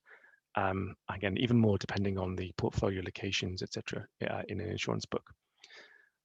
And then we have the hazard component, the 2 sections on the left, which given the 6th gen Anarchan update deserves more focus today. So when talking about the hazard components, these both include both the hazard definition. So this is creating the event set of what could happen, the where, the how big, the how frequent. And again, we've discussed the different seismic sources of what can happen. And then we need to describe the propagation of the hazard to a site. So these are captured in ground motion models and how we factor local soils on the simulated ground motions. So the current Corelogic Canada Quake model is a hybrid of Anarchan models, 5th gen and 4th, our own research, and across the border to the USGS National Seismic Hazard Models of 2008 and 2014. So it's probably not the most attractive to describe it as a Frankenstein's monster of sorts, an amalgamation, but to date, we've cherry-picked the items that we believe add to capturing the uncertainty, where we evaluate the risk during each of the updates. And we have some considerable departures from 5th gen NRC in our model. In walking through the Corelogic hazard model, we do capture multiple weighted ground motions, capturing the median and the sigma, just like the update in the 6th gen Anarchan model. However, currently we do not incorporate the newly introduced GMM for the NGA East. So Anarchan gives a 50% weighting for Eastern Canada for this, as I think it was Tegan showed in an earlier slide. If I had to pick the single largest change in the latest Anarchan seismic model in terms of impact that would probably affect the Corelogic model, that would be my go-to, the NGA East equation update. So more change may be underfoot as these preliminary results are further analyzed in years to come. Thanks. Thanks. So moving along, we're going to talk about some of the considerations for estimating hazard risk in Western Canada, and specifically some of the expected impacts of some of the recent results that we shared in the Anarchan model. And I just encourage the panelists to be conscious of their kind of allotted time for their sections. So if we go to the next slide, Paul. So very briefly, Paul mentioned, today is the 321st anniversary of the Cascadia 1700 about magnitude 9 earthquake. As we're all familiar, southwestern British Columbia is in the zone of active plate tectonics, where we can have earthquakes, large earthquakes of different styles occurring in specifically being, some of these large megathrust earthquakes, but we can also get earthquakes such as the Nisqually earthquake, which occur in the in the slab that's underwriting the North American plate, or also in the overriding plate, and these can equally cause damages as they can be closer to population densities. And on the figure on the right here, this is for earthquake planning scenarios. It's what we call a shake map, which just shows some of the expected perceived shaking or intensity from a large earthquake, such as here being demonstrated a magnitude 9.3 Cascadia event. And in this session, we'll hear some of the perspective from the panelists on estimating risk in Western Canada. And we can go to the next slide, Paul. Can you advance the slide, please? Thank you. So an issue in understanding the impact of the 6th-gen Anarchan view of risk on the Corelogic model is difficult. As I mentioned, our starting point for our current model isn't a pure implementation of Anarchan's 5th-gen NSM. Sorry, too many acronyms. So to recap the changes at a very high level in the latest version of the Canada seismic hazard model, Michael's map at the start had a map of Canada with triangles earlier, showed a large swathe of increased hazard around large areas of around up to 25 to 50% across BC, including Vancouver in particular. I believe this map was at the 2% in 50 years. Michael, please correct me if I'm keep me honest there. So these changes are due to multiple things, incorporating sigma in the ground motion models and change in the treatment of the Cascadia and inslab sources. So where the, and of course, a higher increase in hazard is observed around Victoria with the additions of the active faults in the Leech River Valley. So in the Corelogic model, we have cross-border consistency with US and Canada. This is to provide consistency to clients with exposure north and south of the border. And to maintain this consistency, we currently use the USGS treatment of the Cascadia in our model. There's also an overlap in seismicity close to the borders that affects large areas of risk, particularly in Quebec. So particularly for Quebec, this makes it harder to work out the impacts of the latest Anarchan model or update on any Corelogic Canada Quake model update. Of course, Michael mentioned the big one, Cascadia event, and it's typically assumed to drive the majority of risk in Quebec and Western Canada, but actually by how much? A key thing we must remember is that seismic sources do not drive financial return period losses equally. So if we can go to the next slide. What I'm showing here is I've run our IED, our industry exposure database. So this is Corelogic's view of the insurable asset base in Western Canada. And I've normalized the losses against what seismic sources are driving the losses at AAL and each TVAR return period. So we're just looking at ground up damage level here to keep this simple. Of course, we could do this exercise on client books at the gross loss level to see what's actually driving insured losses. But when we look at indicative changes, I've combined subduction, intra and interslab contributions here into Cascadia, but we could split that out given time, etc. So for instance, starting on the left at the AAL, the average annual loss, we can see the biggest seismic driver of the AAL is actually the background. That should be background seismicity, the darker green color. And the Cascadia drives only around a third of our AAL risk, sorry. Whereas we move out into the tail, especially maybe the top layers of what we focus on in insurance, covering the 1 in 250, 1 in 500 year return period, then we can really start seeing that the Cascadia is driving over 2/3 of this area of the curve. So just as an example, in a Corelogic model update, we can see that any updates that are purely to subduction zones would have a larger impact on the tail risk of our insurance clients on an insurance basis. Whereas any updates to background sources would affect essentially the AALs or the location level pricing metrics that typically our clients use. And we can see the active shallow crust source is actually not driving an awful lot compared to the other two. Given my time, I'm going to stop there actually. Thank you. Thank you, David. Next, please. So most of the earthquakes occur along the active plate boundaries, as we know, and 60% of the Canada's earthquakes occur along the British Columbia coast, which is mostly impacted by the Cascadia subduction zone. And therefore, I want to focus on how well defined the EP tail of RMS Canada earthquake model is. Next, please. So the top bar charts are showing what type of events or source type contribute to the 500-year return period loss per magnitude bin on the x-axis. For example, the largest contribution is coming from the magnitude 7 to 7.5 bin by the intra-slab events in the dark blue and the background ones. and you look at the interface events on the Cascadia subduction zone beyond 8 plus magnitudes, you can see that's the major contributor for larger magnitudes. Next, please. When we look at the bottom plot, colors now change the recurrence instead of the source type. Recurrence is something like the event frequency or how often a single earthquake occurs. The yellow color or greenish color shows here the frequency in the order of few thousand years. The turquoise means these events can occur on the scale of hundreds of thousands of years. And we find that most of the interface events in the magnitude bins 8 plus will have frequencies lower than 10,000 years. So for the magnitude ranges between 6 and 8, basically the event frequencies are in the order of tens of thousands to hundreds of thousands of years. The total number of events, when you look at it within that magnitude, kind of reaching to 12,000. So this illustrates that an accurate representation of tail risk actually requires event recurrences that reach beyond a few 10,000 years.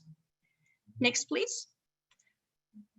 On top of that, I mentioned on the right-hand side bullet points in my previous slides, but another important aspect is that our seismic hazard model is more detailed than Anarchan 5, and it's much similar to Anarchan 6 with additional capabilities. As I mentioned before, given the RMS ground shaking logic tree, which is a weighted average of individual suite of ground motions, is forward-looking and more similar to Anarchan 6 than 5. Next, please. So now let's focus on actually the Fraser River Delta in British Columbia. That's another important part here. It has 3 drivers of liquefaction hazard: the shallow groundwater, loose sandy soil, and a web of river channels. This model is shaped actually by the lessons learned from Christchurch event sequences from the New Zealand. So this map on the right is showing us the liquefaction contribution to average annual loss, AAL, and the dark red colors are showing the higher contributions. Another key differentiator in RMS model that I would like to mention, next please, the Vancouver Basin. It's developed by an in-house study using the site response simulations. There's a high exposure, high infrastructure on top of the deep and softer sediments in this region, which makes it really important. And the map on the right shows the basin extent and the fundamental period of the soil as developed by RMS. So the red colors mean the deep sediment thickness associated with the longer periods. For example, next please. If your portfolio has a tall building at location 1, including the Vancouver downtown, for example, then it will experience a much amplified ground shaking due to the resonant basin effects. But if you look at number 2, next please, then you would be having more impact from the shallower sediment thickness impact on the shorter buildings. So this is not included in Anarchan 5 or 6. So RMS model will result in more granular loss variability in this region. And you can read our blog on these topics as well. Next, please. Thank you very much. Yep, thank you very much. So in this section, I'm going to talk about how we model different parts of different types of events in the Western Canada. Could you go to the next slide, please? Yeah, so Michael and other presenter already mentioned that there are 3 different types of earthquake in here, and I'm going to talk how we model each section in our model. Now, starting from the Cascadia subduction interface, as I mentioned, our model was developed last in 2017, so that's before the 6th generation, and we also looked at it from a combination of a forward-looking approach by combining different data sets. It is based on the 2012 Goldfinger model that is also used in the USGS, and it does account for the entire full rupture of the Cascadia with different probabilities to different magnitudes, and also considers large magnitudes of 9.3. Now, in addition to the full rupture, we also take into account the possibility and probability of having partial ruptures. That's mainly in the southern part of Cascadia, and mainly impacting the US side of the border. Now, another thing that is very important in the Cascadia subduction zone is the time dependency. As we spoke already, the last time the events ruptured in full was about more than 300 years ago. So the time dependence and time independence becomes pretty different, and inclusion of dependency is very, very important. Now, the second type of earthquakes that can happen here, in-slab deep earthquakes. And as you heard from Michael's presentation and publication by Anarchan, one of the big changes that have been done here in 6th generation is that compared to the 5th generation, which only considered a single depth and a single geometry, 6th generation considers a multiple depth and geometries. And that's exactly what we have done in AIR. We have modeled the depth here with the varying depth that follows the slab geometry and depth model from USGS. Next slide, please. Yeah, and on the crustal events, we model this crustal events using information from faults, and we also account for aerial seismic zones. In order to properly model the seismicity and faults, we actually incorporated a lot of different database of faults. This includes the database of faults from inside Canada and also from Western Canada and Western US and Alaska. Concentrated and focused on the lower mainland in around Vancouver area, for example. We do account for the Devil Mountain fault, and we also include the faults that were presented by USGS in the Seattle and Tacoma that actually have very notable impact in the Vancouver area.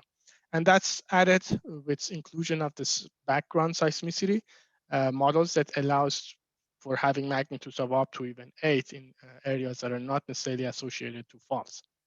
And our seismicity rates primarily use historical data and fault data to construct magnitude rates, but we also go beyond that, and we have used kinematic models that we developed in collaboration with experts in this field that uses GPS and geodetic data to better calculate and capture the strain rates for these crustal events. Next slide, please.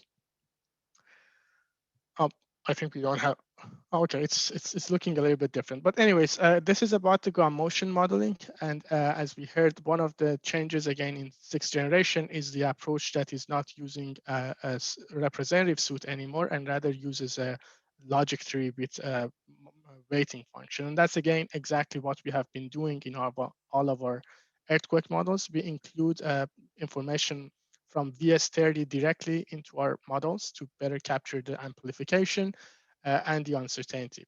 And more importantly, as you heard from ML, this region in the Western Canada is really impacted by the existence of the Georgia Basin and the liquefaction.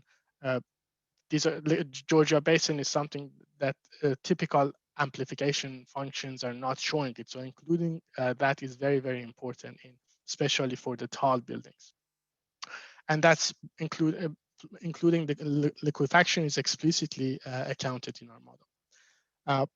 And next slide, So in general, as I wanted to say is that our model is not exactly the same as 5th generation. It uses data and information beyond that. And with the change that we have seen from the 6th generation, we actually feel that the two models are actually getting even closer than before. Thanks. Hey, so you can go to the next slide.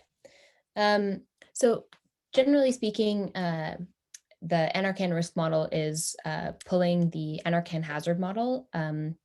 We use a simplified version of this where instead of sampling the entire logic tree, we have a version that Michael and our colleagues in Ottawa have kind of used expert judgment and some testing to trim the logic tree in such a way that we're not affecting the mean hazard, but it makes the risk assessment for the entire country computationally tractable.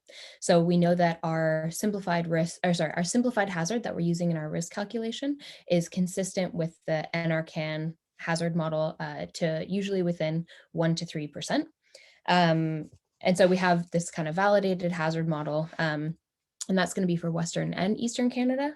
But then we can kind of go a little bit further to do some more validations for Western Canada, where we're able to use historical events like the 2001 Nisqually and the 2012 Haida Gwaii earthquakes, as well as an AIR study that was published in 2013 to look at the impact of Cascadia earthquake. So we've been doing some validation exercises with those using our scenario catalog. And so that's a work that's going to be published hopefully later this year. And And so I just wanted to show kind of some of the results for looking at a Cascadia specific scenario. So we've seen that with the increase from Canada SHM5 to the 6th generation, that we went from about a $27 billion loss to about a $39 billion loss for the Cascadia scenario. Once again, we're only looking at the ground up building losses in this case. And on the right-hand side, showing some of the other metrics that we're able to look at with our model. So in this case, looking at the number of different casualties of varying levels of severity, from those requiring only a basic first aid to those who unfortunately would be killed instantly, and looking at the spatial distribution. And then I also wanted to quickly touch on some of the things that are specific to Western Canada that we kind of have on our radar that we're working towards for the next iteration. So things like implementing the basin functionality in NGA West. So we're already using those ground motion prediction equations, but maybe not yet fully utilizing the ability to look at basins. So that's obviously a high priority for the Vancouver region, with keeping in mind that as a national entity, we have to think about our ability to cover with the same level of resolution the entire country. Another thing, we're engaging in a study with the Global Earthquake Model Foundation to do some tectonic block modeling. So similar to some of the other groups here, where we're using GPS velocities to look at active faults in the Lower Mainland region, because we know that we have a much better idea of what they look like south of the border than we do north of the border. And then also using a USGS ground failure code to look at liquefaction and landslide. So not necessarily the susceptibility, but for our scenario catalog, running the co-seismic kind of forecasting of where we believe that liquefaction landslide would occur. And so we've done a validation study for that with a student of mine looking at Haida Gwaii. And then finally working with some UBC collaborators, as I've mentioned before, to think about our BC specific construction. And so hoping to make some updates to the fragility and vulnerability functions for the next iteration of our model. Thank you for that, Tegan. So in the interest of time, we'll keep going. Paul, so next slide.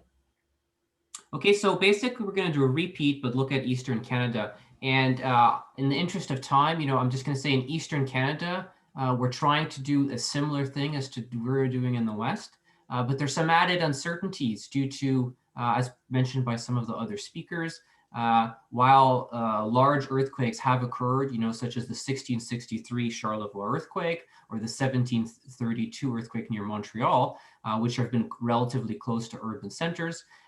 The rate of these earthquakes is lower than in the Western Canada, and so there are higher uncertainties associated with characterizing risk and hazard in Eastern Canada. And this poses a unique challenge. One of the recent developments we've seen in Eastern Canada is the release of the NGA East ground motion models. These are the next generation in ground motion models for Central and Eastern North America. And some of the panelists will talk about that a bit further in the next slides. And I'd ask the panelists to try and keep it to just the key main topics to try and keep us on track for the next session. Thanks. Next slide, Paul. Thanks, Michael. So as Michael explained, when we turn east, we see the lack of ground motion recording across magnitude and rupture distance where we actually need it.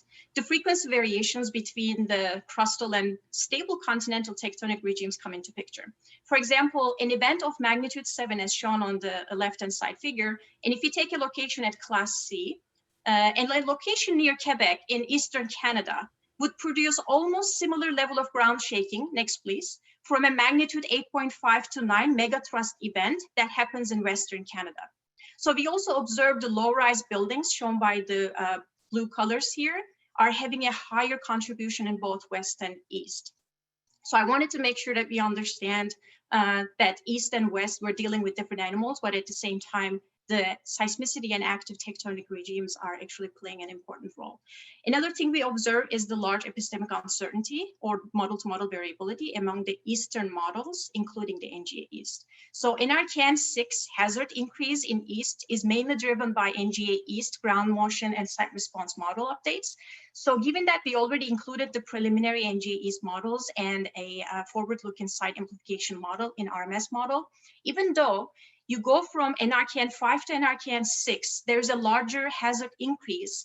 Going from RMS Canada earthquake model to Anarchan 6 would have much smaller impact in the loss. So we communicated our view in this blog that we have. Next, please. In fact, we did a loss impact study in US incorporating the 2018 USGS hazard updates that includes the NGE studies. And if you're interested, you can also contact us about that. Next, please. Next, please. The most active region in Eastern Canada is the Charlevoix seismic zone. And the seismicity in the St. Lawrence River becomes really important because it's quite different from the seismicity outside of this region. It's also co-located with some of the Canada's oldest and high exposure cities.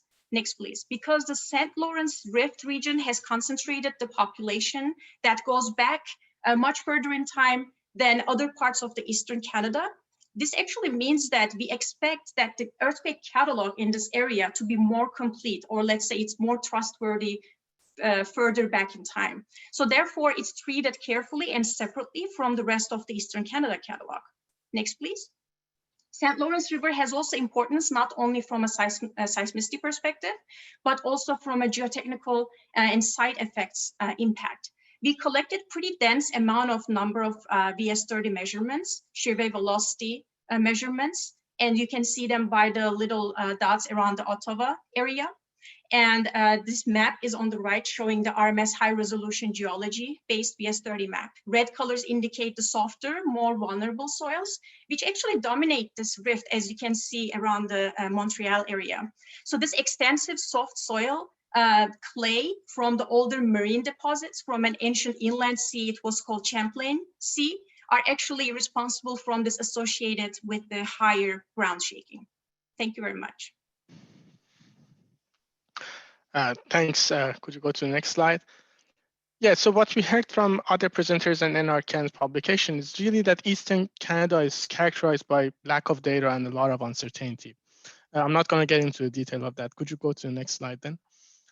Therefore, are really key to modeling areas that are characterized and subject to large uncertainties to account for different possibilities and bring in all the different models that exist in this area and then blend them together. And our approach has been exactly the same. We use a logic tree both for the source models and for ground motion models. What you're seeing on the top figures are the source models that we have used in our model. That it's a combination of the historical model that assumes events are basically happening in clusters in the locations of the previous events.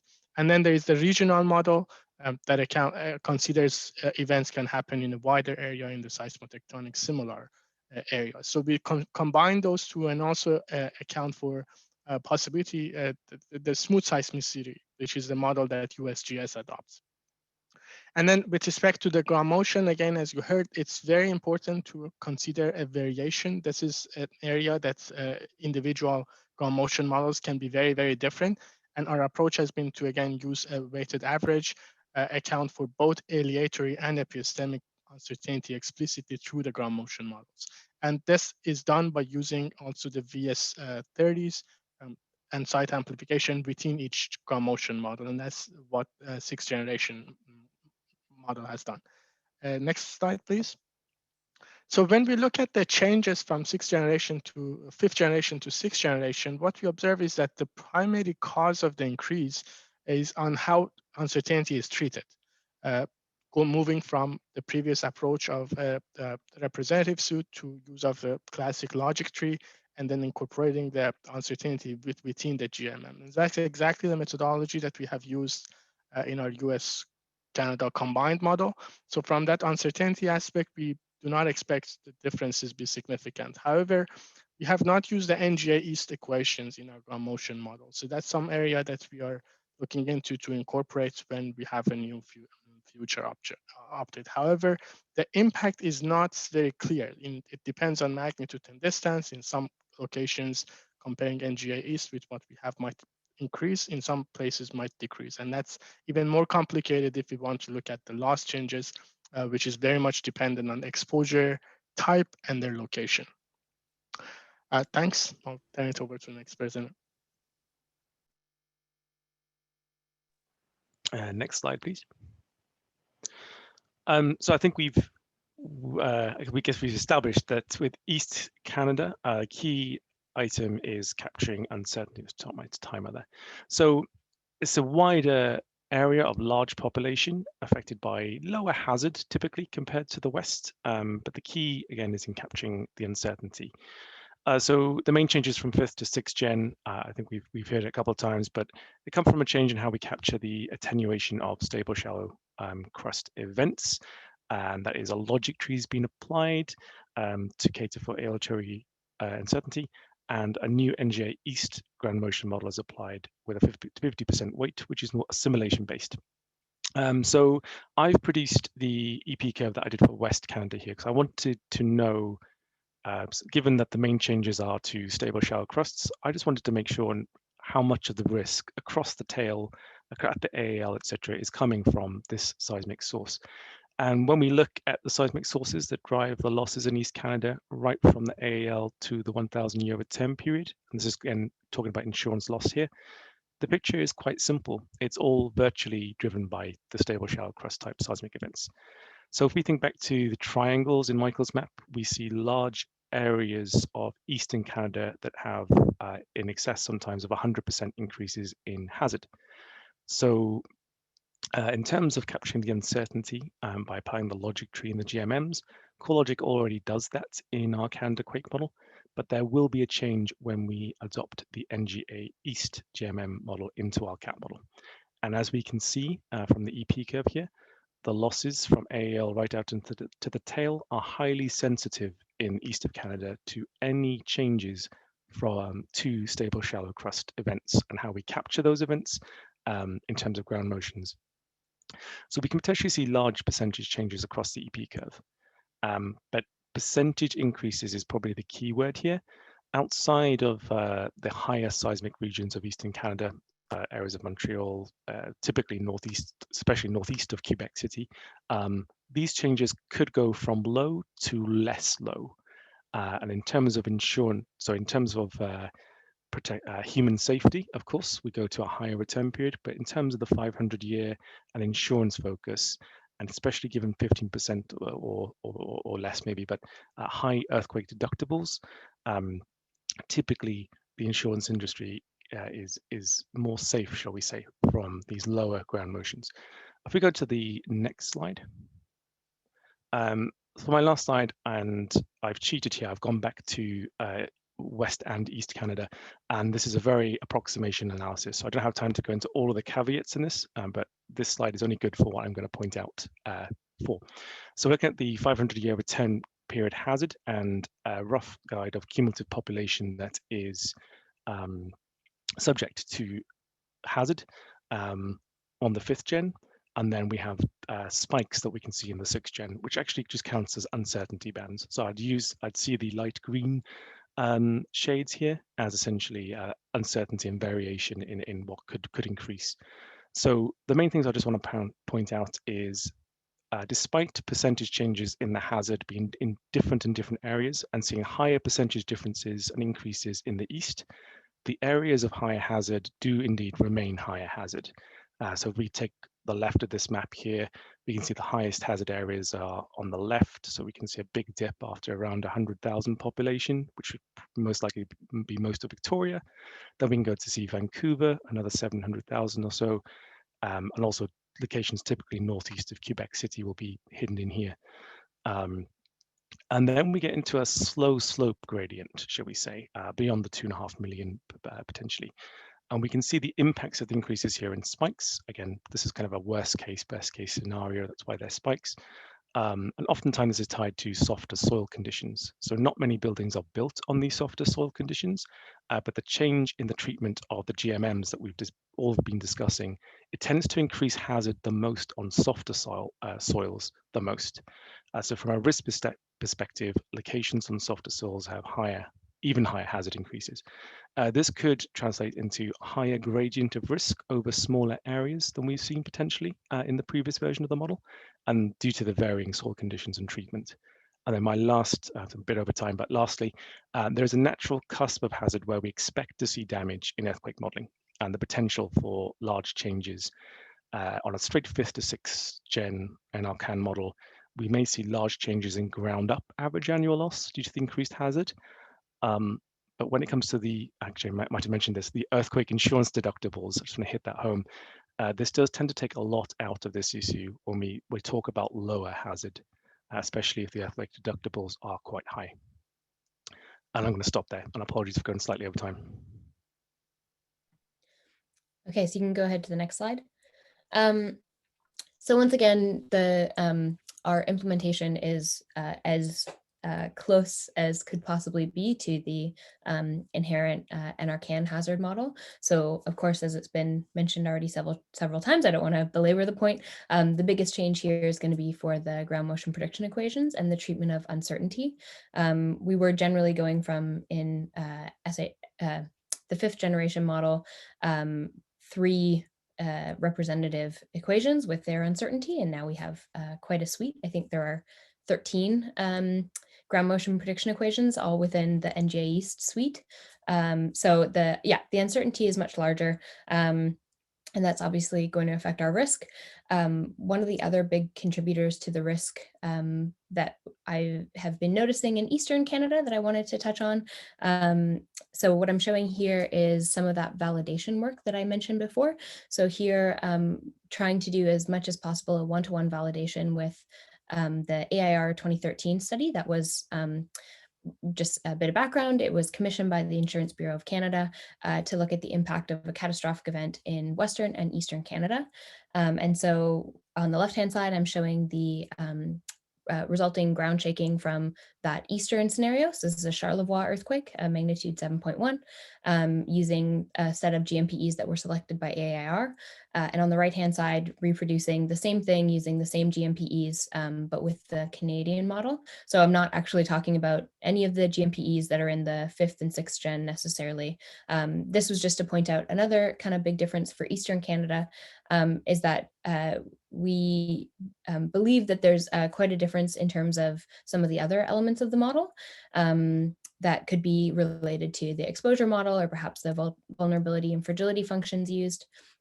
Because you can see that while they're colored the same, it's not so easy to compare the two maps, but generally speaking, we see that the hazard is mostly consistent. And so if we've made the hazard consistent and then said, how does our overall risk look between these two different models? And again, it's an outdated version of AIR's model. You can see on the bottom there in that little chart, I'm showing the results both for Cascadia and for Charlevoix. So the Cascadia models kind of line up at about $43 or $33 billion in loss for a Cascadia scenario, but for the Charlevoix scenario, AIR predicted about 40 billion in loss, and we predicted about, I think the models range between about 7 and 9 billion. So we think that there might be some other major changes that are specific to Eastern Canada, likely perhaps related to the building stock and the kind of fragility vulnerability functions that are being used there. So I think that's, again, something that we're looking at as we go forward with our Eastern Canada. Thank you. So thanks to all of the panelists for going through that. And so, encourage the panelists to look at some of the Q&A questions that came in and perhaps respond to some answers or follow up on them. And thank you very much to everybody. And I'm going to hand the reins over back to Paul. Michael, thank you for putting together the session today. That was really informative. Lots of information there. And thanks to everybody for participating.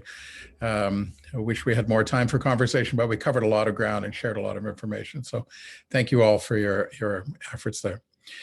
I'm going to turn over the next session. Here we're going to focus on fire. ICLR has partnered with Professor Scawthorne and produced relatively recently reports about Montreal and Vancouver and what would be the potential impact of a fire following a large earthquake. Charlie's put together a session today with Arash, Tom, and Bryant to talk further about why it's important to think about fire following large earthquakes.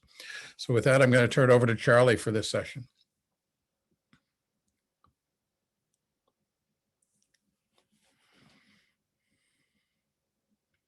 Charlie, are you there? I saw you.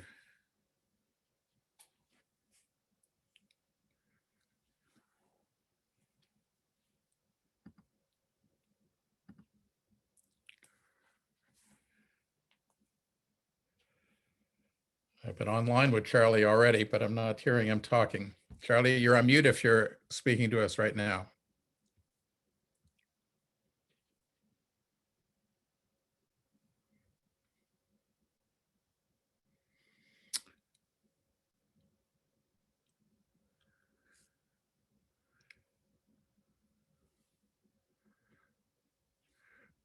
Okay, a big pause here. Not always the best when we're doing these sorts of things.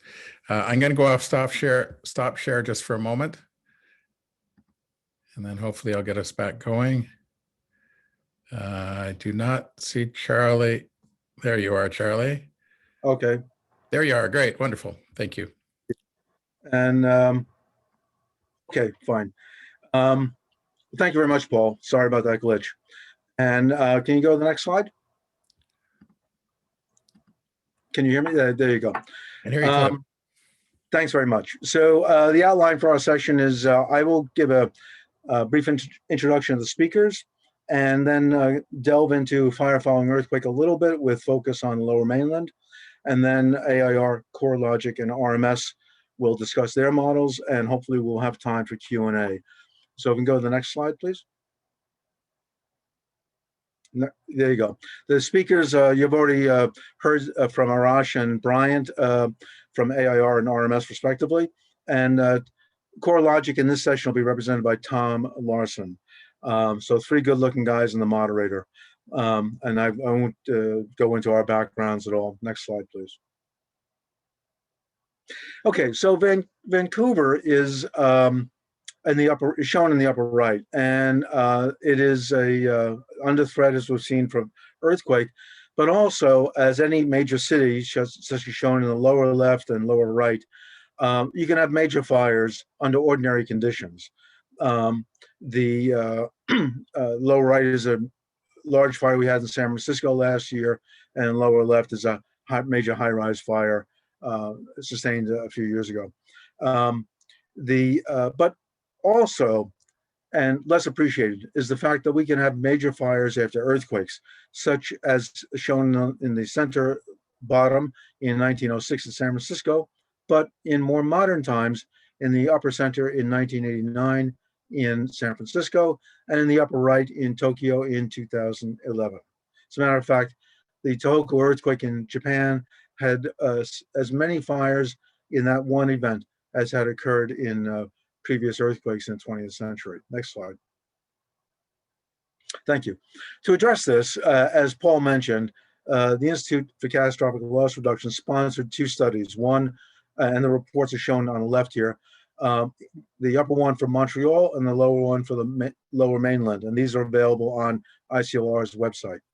The study area for the Lower Mainland study is shown in the upper right, and it included 10 communities, all the urbanized areas, and the population densities can be appreciated from the road network, which is shown in the lower right. Next slide, please. Time doesn't permit me to go into the full explanation of everything that was done. I refer you to the reports. The analysis followed a typical engineering flow chart with 5 scenarios, which were shown on the upper right. I'll be discussing those scenarios a bit later. The building data was building specific and took into account special conditions such as the overhead electric distribution in Vancouver. We took into account the fire apparatus, which has just been covered over there, and the water. We took into account the actual water supply networks, including, shown in the lower left here, the dedicated fire protection system, which is almost unique to Vancouver. It's only one of 2 such systems in the world, the other being in San Francisco. Involving all the water supply and proximity to Burrard Inlet and other water supply areas, as well as the dedicated fire protection system. The analysis took into account water supply factors, which varied across the region and which are shown in the lower right. And that water supply factor, as well as ignitions and other factors, was based on spatial correlation in the ground motions, which I don't think has been mentioned in any of the previous presentations. Next slide, please. Charlie, while I'm advancing the slides, that last one, it advanced, it added elements on its own, just so you would know what that means. Just so you know. Actually, all you need to do is advance when I ask. Thanks. Okay, will do. Thanks. Okay, because I've put in animation. So jumping to the bottom line, this slide shows the ground motions for one of the scenarios we looked at.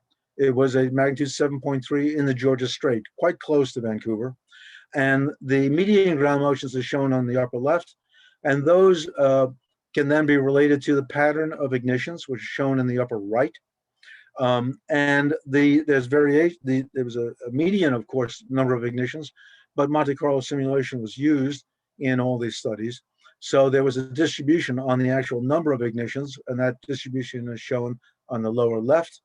And convolving that with fire spread and fire department response and other factors, which again, time doesn't permit me to go into, we get a distribution of losses. And the mean loss distribution is shown in the lower right. Next slide, please. This shows actually the scenario results for the 5 scenarios that we looked at. The 3 of those scenarios are shown in the map on the lower right. Going across the table, the first scenario, which was a magnitude 9 Cascadia subduction zone, was far to the west and is off the map. But as you can see, it resulted in relatively few ignitions, about 16 on average. And the median loss was relatively modest, about $160 million overall. $160 million is a lot of money, but compared to the other scenarios, it's frankly, and even for the insurance industry, it's a relatively negligible cat loss. Scenario 2 was a magnitude 6.8 on the Juan de Fuca Strait. The arrow shows where the epicenter was located, relatively close to the lower mainland area, and it generated on average about 100 ignitions and led to an overall estimated loss of about 7 billion Canadian dollars. Significant. Third scenario was 7.3 in the Leech River on Vancouver Island, negligible losses. Scenario 4 was a magnitude 7.3 in the Georgia Strait. I just showed in the previous slide the ground motions for that. You can see where the epicenter was. And on average, that generated the largest losses, about 10, almost $11 billion. And then we more or less wanted to look at a direct hit, so to speak. So we arbitrarily put a magnitude 6.5 in New Westminster, which is within the lower mainland area. That generated about 100 ignitions and losses of about $7 billion. I should mention that the first scenario, EQ1, EQ2, 3, and 4, were the same scenarios that are being used in some of the studies by Anarchan, and that's why they were selected. But the ground motions were generated by us. We did not use the Anarchan ground motions, and our ground motions were spatially correlated to take into account that, which is very important when modeling fire following earthquake. The last point I want to mention is these losses are quite large, and as opposed to earthquake losses, from an insurance perspective, these losses are almost entirely insured. So in fact, these losses proportionally have a much greater impact on the insurance industry than shaking losses might have. And this is a great concern to the insurance industry. Swiss Re, for example, in 2017 pointed out that this has the potential for a domino type of financial contagion within the Canadian financial industry, not just insurance, but going into banking. And this aspect is being addressed by the industry and government. Next slide, please. So not only did we look at what the risk might be, but we also want to reduce that risk. So we made recommendations, both in Montreal and for Vancouver, and I'll talk about the Vancouver recommendations here. And those recommendations, there were several of them. I'll talk about 3 key recommendations we made. The first recommendation, which is the upper figure and the text, was to create a regional portable water supply system. And this is something that actually the city of Vancouver is already well on the way to doing. It has recently acquired some special apparatus for deploying large diameter hose and has fireboats and some other specialized equipment. But the other fire departments in the area, North Van, City of Fraser, and so on, Burnaby, do not have the same kind of equipment and are not able to coordinate with Vancouver. So we are working with those fire departments to get them to develop this system. The second major recommendation we made had to do with high-rise buildings.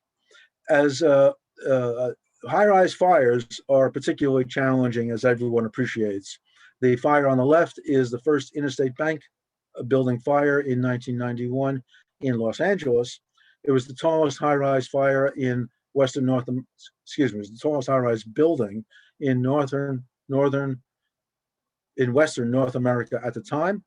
And it was a total burnout of 4 stories with smoke damage for all stories above and water damage for all stories below, a massive loss. And this required the resources of about half the Los Angeles City Fire Department to fight. Now, Los Angeles City Fire Department is the largest fire department in Western North America, and they were challenged by this one building. After an earthquake, especially in a place like Vancouver, where there are hundreds of high-rise buildings, there's going to be more than one of these kinds of fires. As a result of that, the building code in the United States requires in high seismicity areas that high-rise buildings have a secondary water supply. That is, high-rise buildings typically these days are sprinkled. They have sprinklers. But those sprinklers are served by the water mains in the streets. And after an earthquake, those water mains are going to fail. So there's not going to be any water for those sprinklers. In recognition of that, the building codes in the United States, like California, have required a secondary water supply for over 50 years now. And that water supply is typically like a 15,000 gallon or 60,000 liter tank of water in the basement next to the fire pumps. Surprisingly, the National Building Code of Canada, BC bylaws, and the City of Vancouver do not have this requirement. We are working with EGBC, Engineers and Geoscientists of British Columbia, to get this put into the building code going forward. So that was our second recommendation. Third recommendation to reduce fire following losses had to do with gas meters and the gas system. There is no requirement in BC for gas seismic shutoff devices associated with gas systems. The gas provider in the BC area, the Fortis company, are about to replace all of their gas meters. And we have recommended to them and are trying to work with them to get them to include a seismic gas shutoff device within their meters when they replace their meters, just as has been done in Japan, for example. So these are some of the forces for good, so to speak, that ICLR is trying to promote in Western Canada to reduce the fire following earthquake problem. Next slide. Now, Canada's insurers rely on the modelers we've just been hearing from, AIR, Corelogic, RMS, and of course the Anarchan model, to model earthquake losses in general and fire following earthquake. How good are the fire following earthquake models? We can examine the quality of the models and think of it in terms of a triangle of knowledge. In other words, are the models broad-based and relatively simple, such as shown at the bottom of the triangle, where they just have a very simplistic characterization of the buildings and their fire resistiveness? Or are they sort of intermediate level of detail, where there's more building types and some modeling of fire spread and so on? Or at the top, are they highly detailed models with individual building properties, taking into account the building spacing, the fire spread equations, analytics of water supply, networks, and so on? And as you go up this triangle, the cost of the models increases, but you get what you pay for. So the accuracy increases. So we've asked Corelogic, AIR, and RMS to comment on the quality of their models in this sort of a framework. And some of the aspects, such as hazard, building inventory, we've asked them not to comment on because they've already discussed that already, and those are relatively easy. The things that are more difficult are the ignition models, how they characterize the water resources. Did they do modeling of the water networks? Did they take into account the dedicated fire protection system, which is unique in Vancouver? How did they model the fire service response and the fire spread? And even to give us some example results. Now, having asked them to do that, I thought it was not only fair to also try and characterize the modeling we did in for Montreal and Vancouver in the same framework. So next slide, Paul. In doing that modeling, we did field surveys. We had meetings with the fire departments, the water departments, the building departments, and other agencies. And of course, we engaged in the usual GIS data type collection. The ignition models were empirical, based on each building's attributes, taking into account the size of the building, the occupancy, and in the Monte Carlo simulations, random time of day and season. The water characterization of the water supply took into account the serviceability of each segment of each distribution pipe. We had full models for all the pipe. Actually, Anarchan helped us with that data collection. We took into account the size of the pipe, the materials, the age of the pipe, the type of soil it's in, and so on. We met with the fire departments. We took into account all of their fire apparatus, their engines. We tracked each engine as they move around fighting the fires, and so on, and whether they had water or not. And we took into account the fire spread. Now, this is not to, so I would say overall that the modeling that we did would fall in the upper detailed level of characterization of a model. It's not to say the models that were used for the ICLR studies were perfect. It could always be improved. We could have better modeling of the ignitions. We could be doing actual hydraulic analysis of the water networks, which we are doing in San Francisco, but we didn't do it in the Lower Mainland. We made certain assumptions, and we could be improving it through artificial intelligence decision-making models, which is an area for future research, and so on. So this is a characterization of this model. And again, we've asked, and then the next slide, we'll ask them to go, next slide, thank you. AIR first with Aresh to characterize his model, and then Corelogic and RMS. And Aresh, over to you, and you probably are tired of looking at yourself, so next slide. Sure, thanks. Thanks, Charlie. Yeah, I want to start by saying that we have recognized the importance of fire following from the very first models that they produced for earthquake. And through the years, we have changed the model significantly, and in the evolution and progression of the model, the work and publication by Dr. Scotton has been really a key reference. Now, I brought this slide again up here just to remind everyone that the way that we model is that we generate events and go through this whole process. But fire following for us is a model within a model. So for each of those events that we simulate, we go into a very detailed and sophisticated modeling. And in the interest of time, I'm just going to touch on a few of them. So basically, I think from the triangle that Dr. Scotton was talking about, we started from the bottom and we moved our way up to the top of that. Next slide, please. Thanks. Oh, okay. I think it doesn't show all the stuff that I had here, but that's fine. So basically, this is the general framework of our fire following model. Obviously, it starts from the ground motion simulation. What you are not seeing there is the ignition model. And we have the probabilistic fire spread, dynamic fire suppression, and then the loss estimation. Now, one thing that we need to pay attention, we need to remember is that, as we spoke in the previous sessions, we say that earthquake models are uncertain. When we think about the components that go into the fire, as you heard from Dr. Scotton, it's really make fire following even more uncertain. So the key for a model is to be able to capture all the uncertainties, bring in all the information and input data that is needed. And through this process, we also need to do a lot of advanced modeling and components. That includes understanding the exposure, understanding the blocks, and then how the fire spreads. Next slide, please.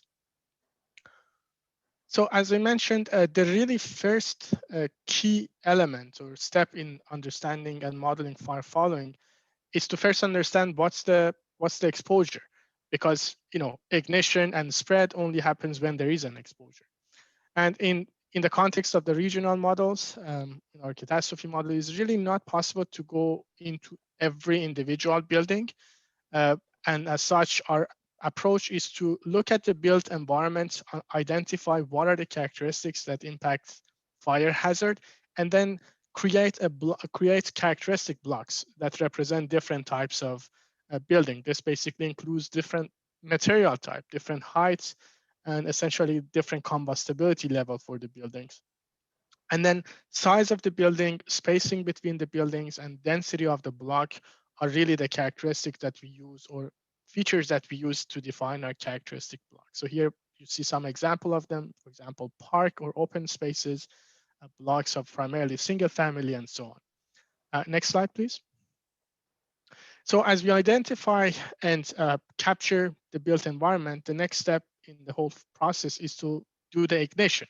And our ignition generation model takes into account the ground motion intensity. That's really the main cause of this whole fire following. And on top of that, we need to have information about the fuel or the exposure that is there to start the ignition. And we follow, again, a lot of formulation equations from Dr. Scotton's work. And we look at the probabilistic probability distribution that takes into account intensity of the ground motion and square or floor area as a representation of the amount of fuel. And in the bottom, you see an example of the validation that we have done, obviously with events outside of Canada. But that shows how the ignition models work. Next slide, please. And when we talk about the spread, our modeling of the spread is very detailed. We basically look at it from two levels. We have the blocks, and then we have the regions.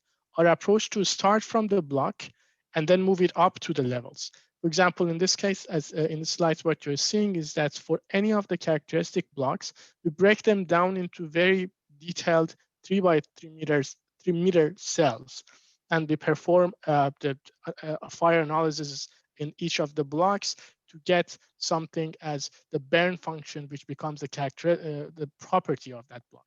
And then we move up from block and assign each of this block within a 1 kilometer grid by looking at the satellite images, land use and land cover data, and a lot of information from public and private sectors. And then as you move to the right, you'll see how this 1 kilometer grids are then kind of put in the puzzle and represent the entire region.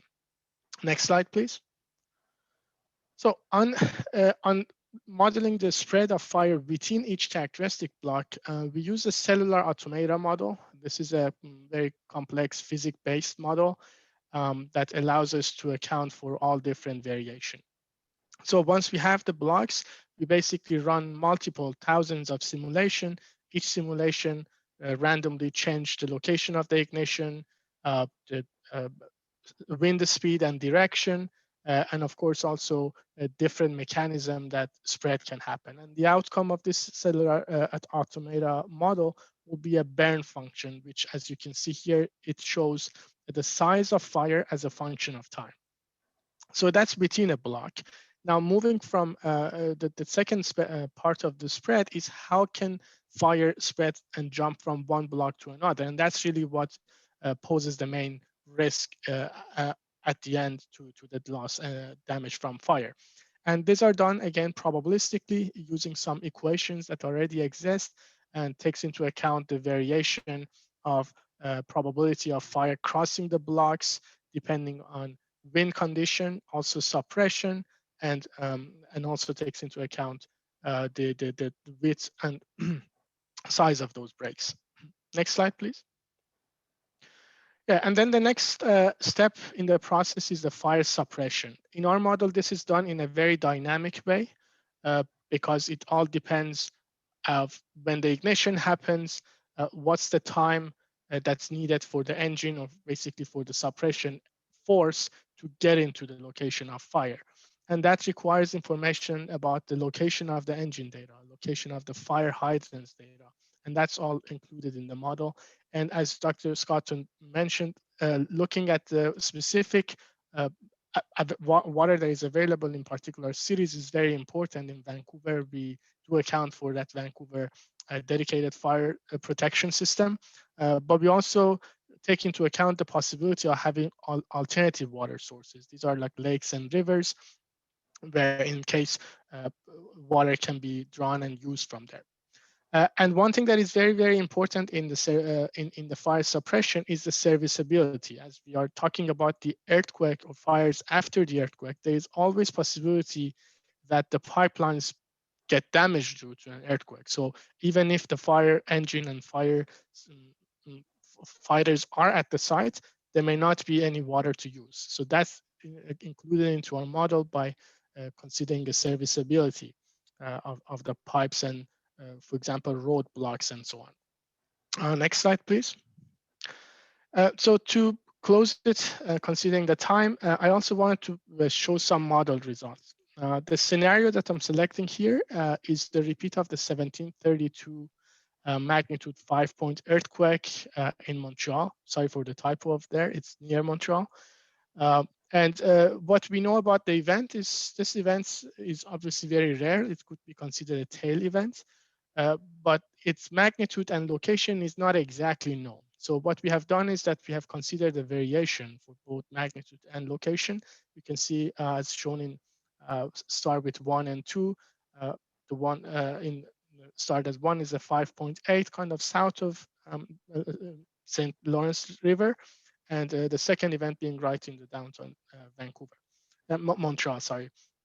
And you can see here the average or the mean fire following losses that are shown here. 8.9 for first event at 17.8, almost twice of that on the second event, and these are in 2017 values. One thing I wanted to mention on that is these are the mean losses that are coming from 50 different simulation. So there could be losses in that simulation that are higher and the lower.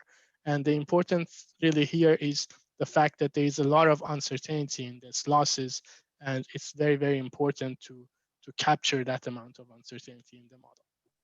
So with that, thanks a lot, and I'll pass it to the next presenter.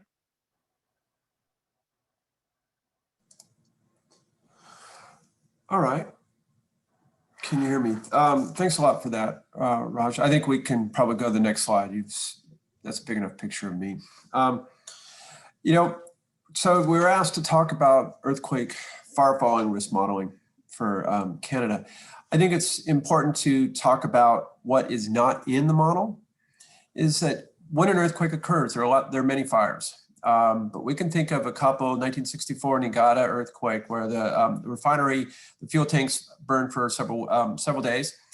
And 1999 Izmit, Turkey, were big notable refinery fires, earthquake refinery fires. Now they're in a special class that we call, I think of as occupancies that go boom, but they're process facilities.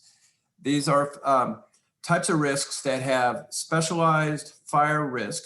They're always burned. In fact, when we look at all earthquakes, we can go back and see almost, could have, and smaller fires in these types of facilities. But they also have their own firefighting rules, much higher specific rules, and many of them have their on-site fire departments. So that discussion, that type of fire is a very specific type of fire that we talk about with that market niche that ensures that. But what we're talking about today is more closely associated with the urban conflagration risk. What happens to the greater populace? So both of them are important, but what we're talking about here today is this piece. What we've got as a methodology is, essentially you've got fires get ignited. They spread and they're simultaneously fought. And then we go into the typical parts of the model. It's the damage assessment.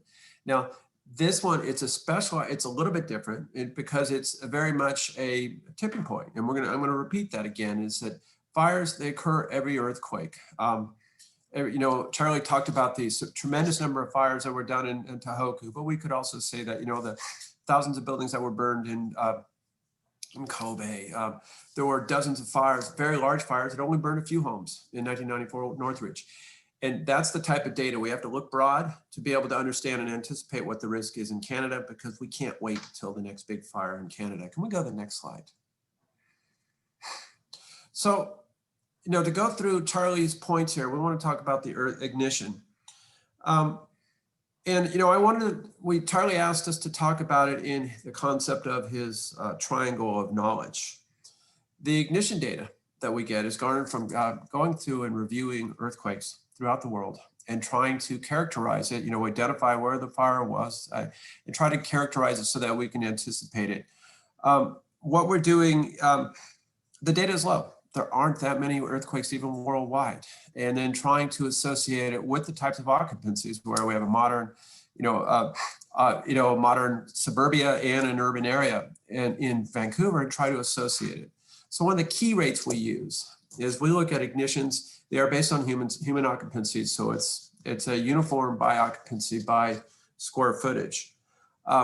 So, if we look at Charlie's triangle of knowledge, one of the key aspects is that we're not really looking at in every little room and trying to understand where is that ignition. We know generally where the ignitions are.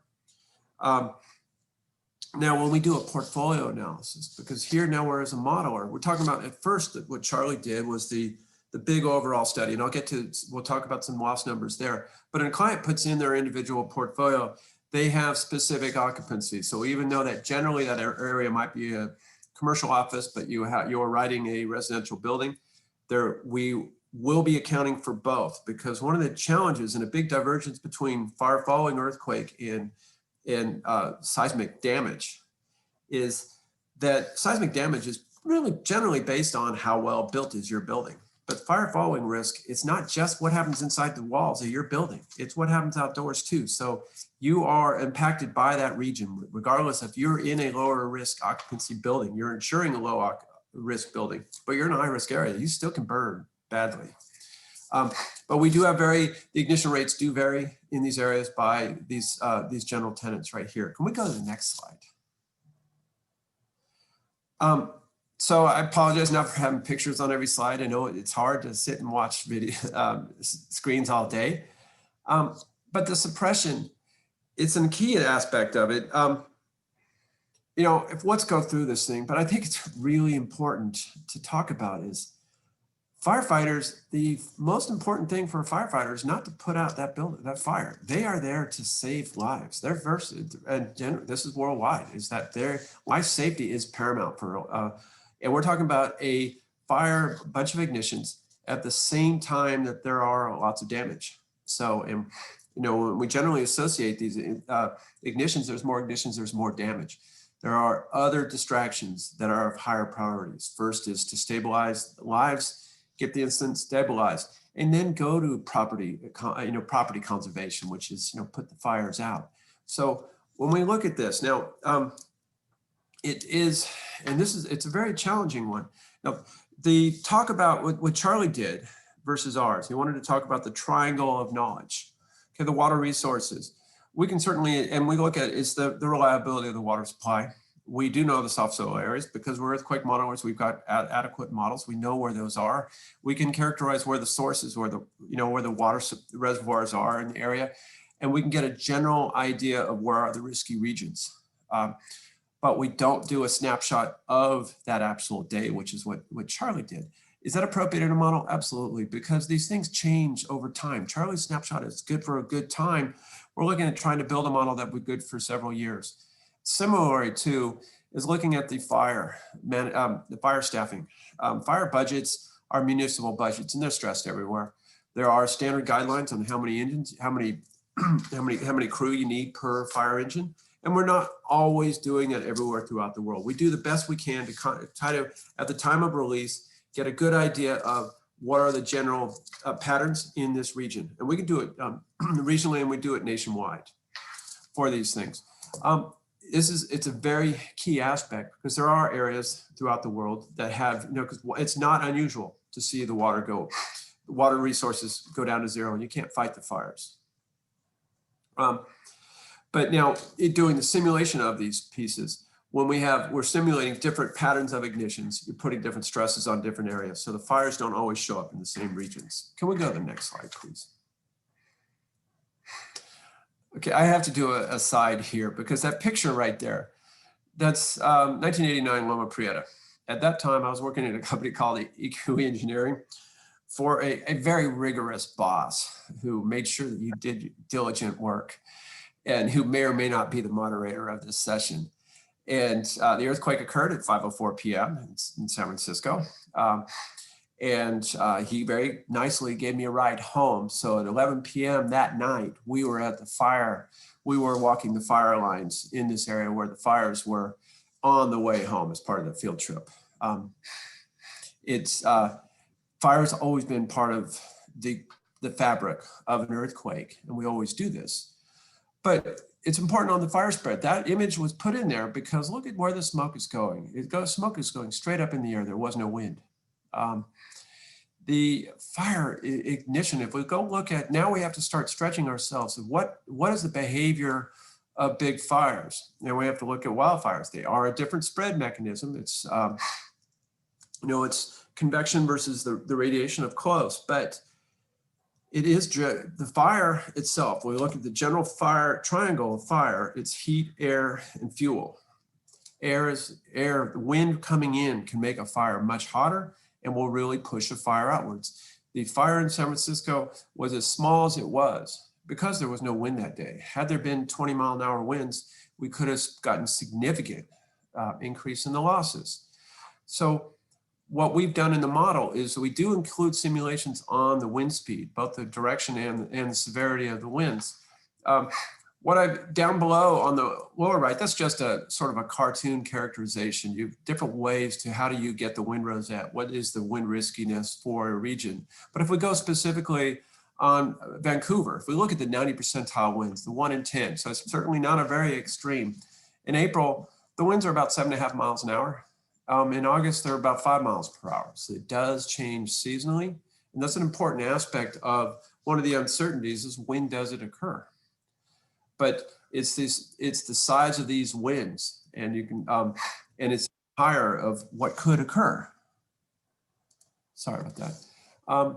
But the fire spread module on the urban conflagration, again, it's focused on the density of construction, is the amount of fuel. We've also gone in and characterized those fuel inventories, looking at what is burnable. Certainly concrete doesn't burn, but wood does. And do we want to know? And so in these areas, how fast will it spread?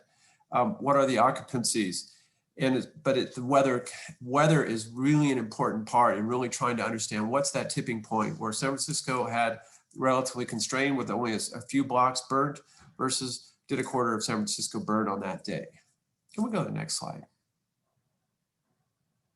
So Charlie wanted to ask us to look at fire following for the Vancouver area.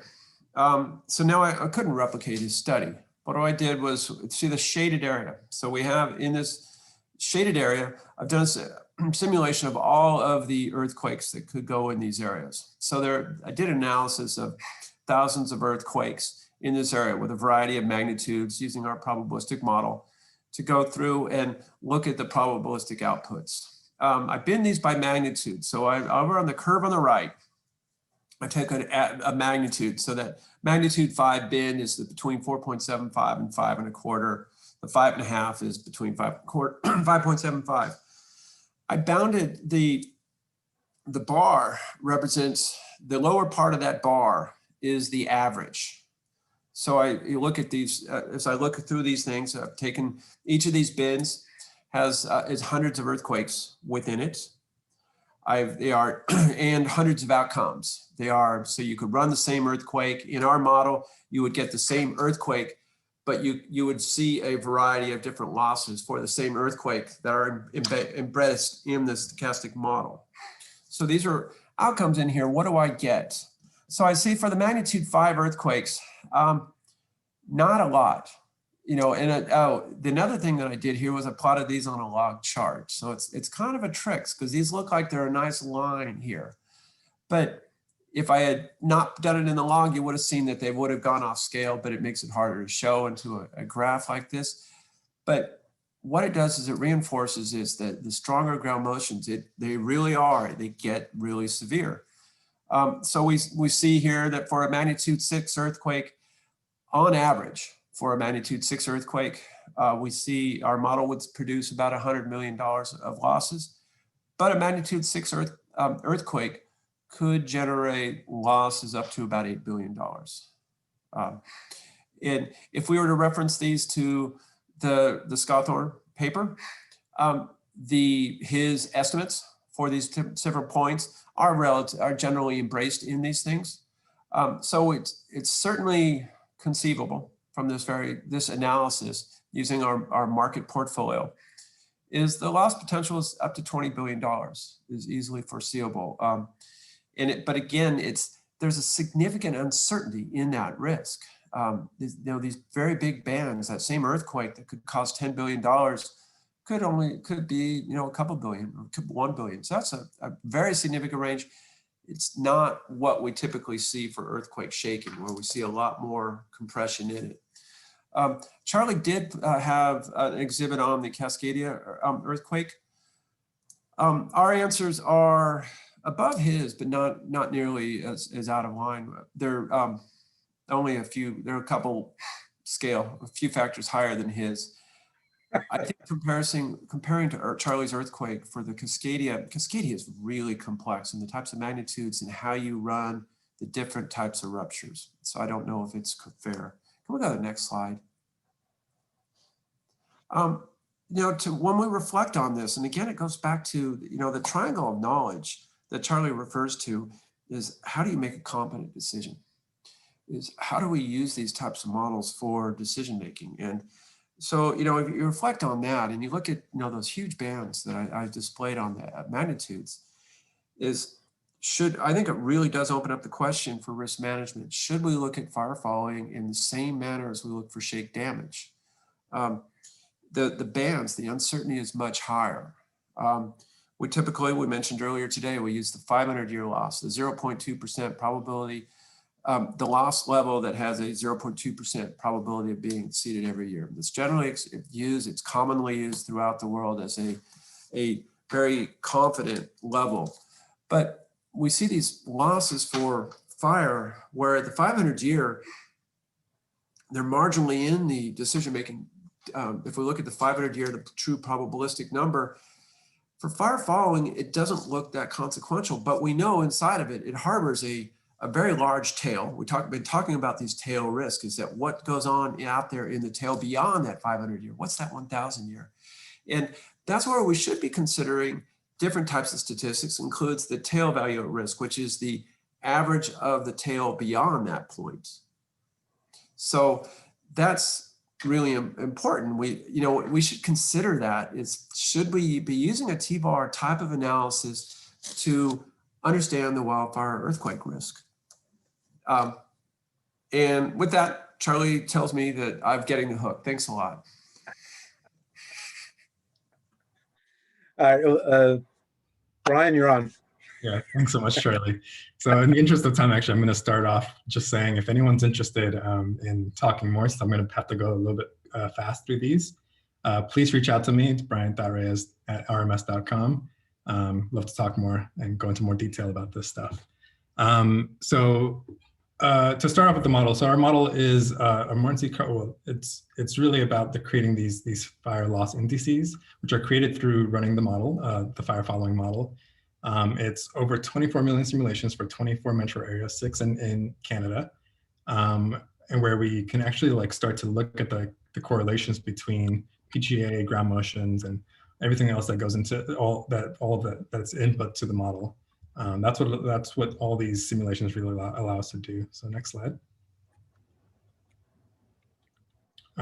We have a really high resolution data set for each one of these 24 metro areas, given building footprints and heights, and really gives us a really good understanding of separation between buildings, city block sizes, etc. Really important inputs to the model. We have precise locations and counts of fire engines, of course, as we mentioned. Next slide.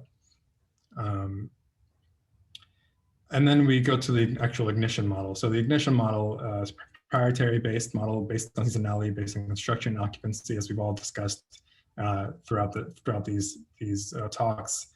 Super important that it's not the same amount of ignition that happens in different seasons, not just depending on the actual occupancy of the exposure, the actual construction class, but also the seasonality, what the wind looks like, what happens with humidity, things like that. Next slide.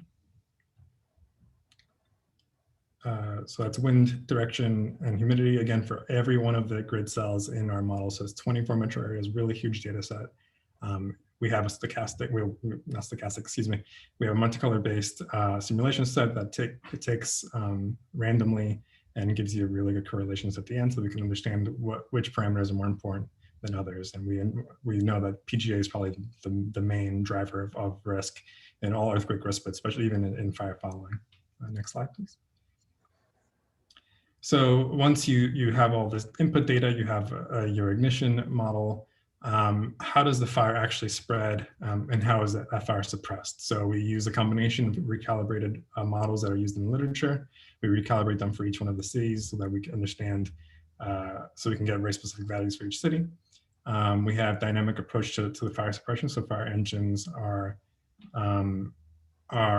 they are dispatched in different ways depending on the value of PGA and depending on how big of an impact it is. As Tom said, often firefighters are off, trying to save lives, not necessarily suppressing the fire. We take all that into account. We take into account also road networks being destroyed or water systems being destroyed, all kind of inherently within that PGA value of this model. Next, please. What I want to focus on and want to get to this in the example is that we put a big emphasis on validation of these models. So as we've all said, data is very, very scarce, but the data that we do have, we do try to use that as much as we can. And we've published some papers on the validation of our fire following model. The first figure here on the top left is just showing, so two models. So the gray line is the Hass's 2009 model, a fairly widely used fire ignition model. And then the red is our model. You can see how well they fit. These are two different approaches, but we're getting relatively good agreement between the two, which is always a good thing to see in sort of the modeling world. Anytime you model anything, you want to get some kind of spread, but you want to make sure that we're in the same ballpark. And so in terms of ignitions, we're really getting those values. And then looking at the table on the right, one of the issues that we have here is that we're looking at fires that happened or earthquakes that happened 100 years ago, and the amount that was ignited then versus now, given you have to update the actual exposure and try to recreate that earthquake if it were to happen today. And there's some literature out there that says that there's, for instance, there's 1906 event, there would have been 500 ignitions. We have, our model shows a mean of about 720, going down to 570 to 898 in that range. So again, we're fairly happy with this validation, and you can see the rest of the validations as well. Things like the Northridge event, which is a relatively recent event. We're doing really, really well, and we're very happy with it. And this is what allows us to really expand this. So we use these high resolution simulations in every one of these metro areas. And then we can use that fire loss index to in a statistical way to really expand the geography of that. So we can get to cover all of the continent and all of Canada as well. Next slide. So just wanted to show one example. So this is a Montreal 6.5 event in the middle of the city using RMS industry exposure databases. This is just a ground up loss cost map. What you would expect, it follows the PGA. And then the next slide here is showing the percentage of fire following to total loss. So here you're going from, almost around, some areas don't really experience any fire following after this event, and some areas experience 7% of the loss, up to 7% of the loss is from that fire. And so we can see how, it's very, very uncorrelated. You can see how there's variation in that fire following loss. And all of this comes about from whether there's fire stations nearby, what the occupancy is like in those areas, what the exposure is like, what the water systems are like. And all of that can be taken into account, and you can diversify your portfolio through that. You can also identify the exposures in your portfolio that might be at more risk to fire following using these kinds of maps. So that's all I have. Again, if you'd like to hear more, please contact me. Thank you, Brian. I want to thank all the panelists for their presentations, and considering we started a little late, we ended right on time. I hope Paul, we can have a moment or two for at least one or two questions. And to facilitate the discussion, I'd like to go to the next slide, Paul. Thank you. And this, some of the panelists presented losses. I presented some loss estimates. So this is a comparison.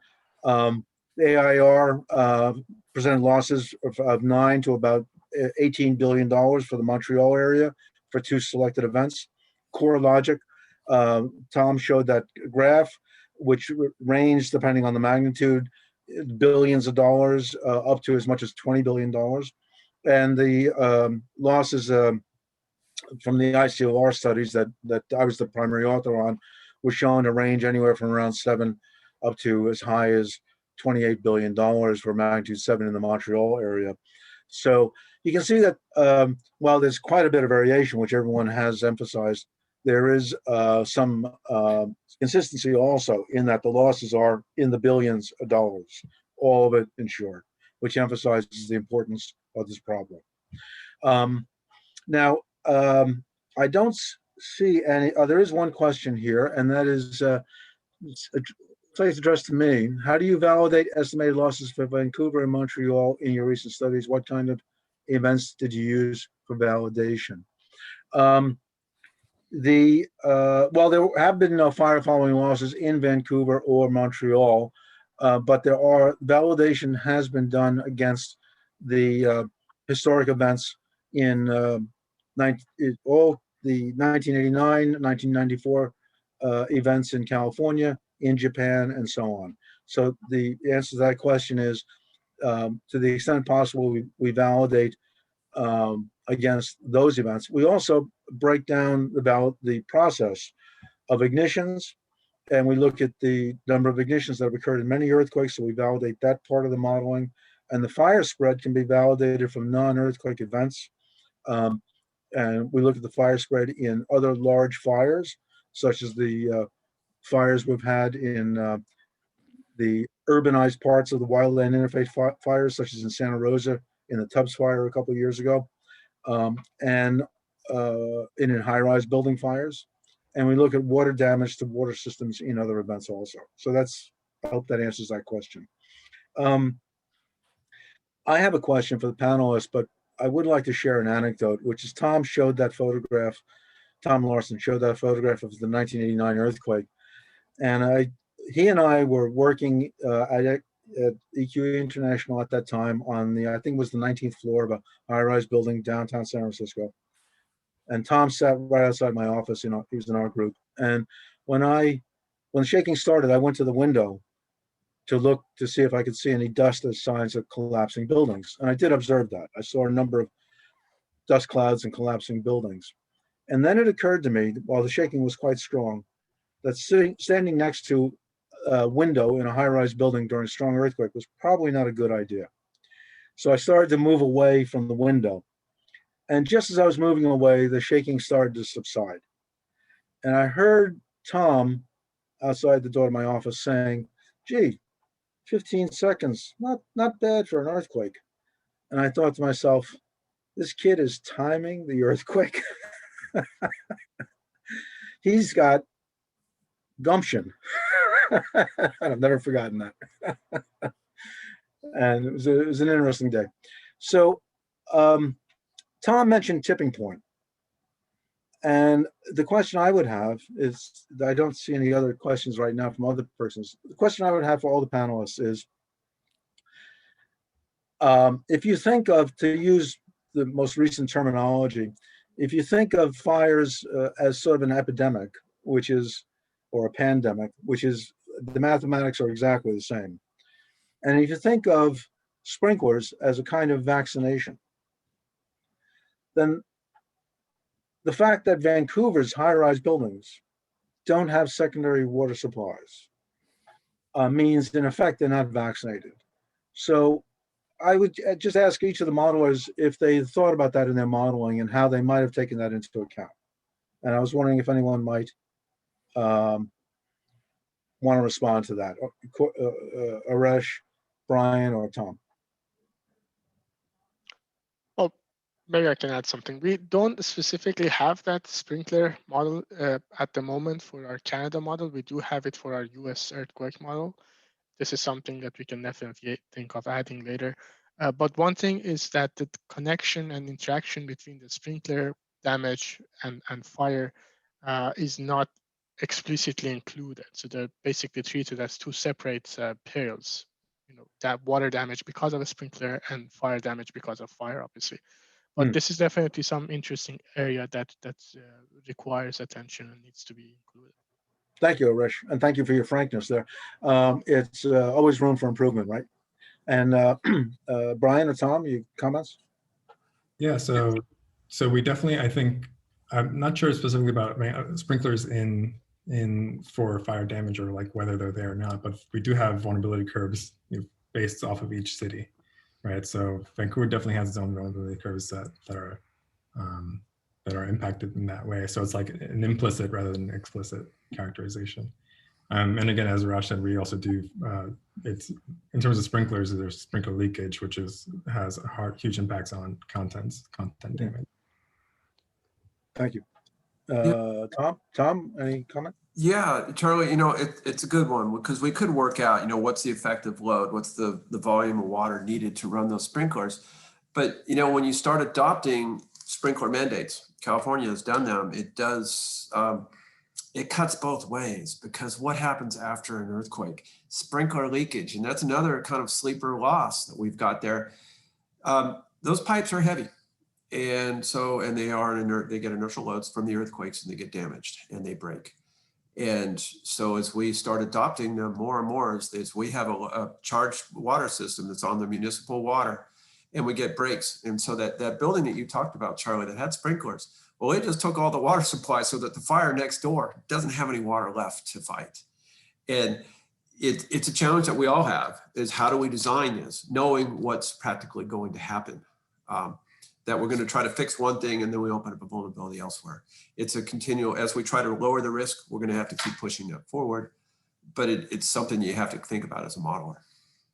Well, thank you.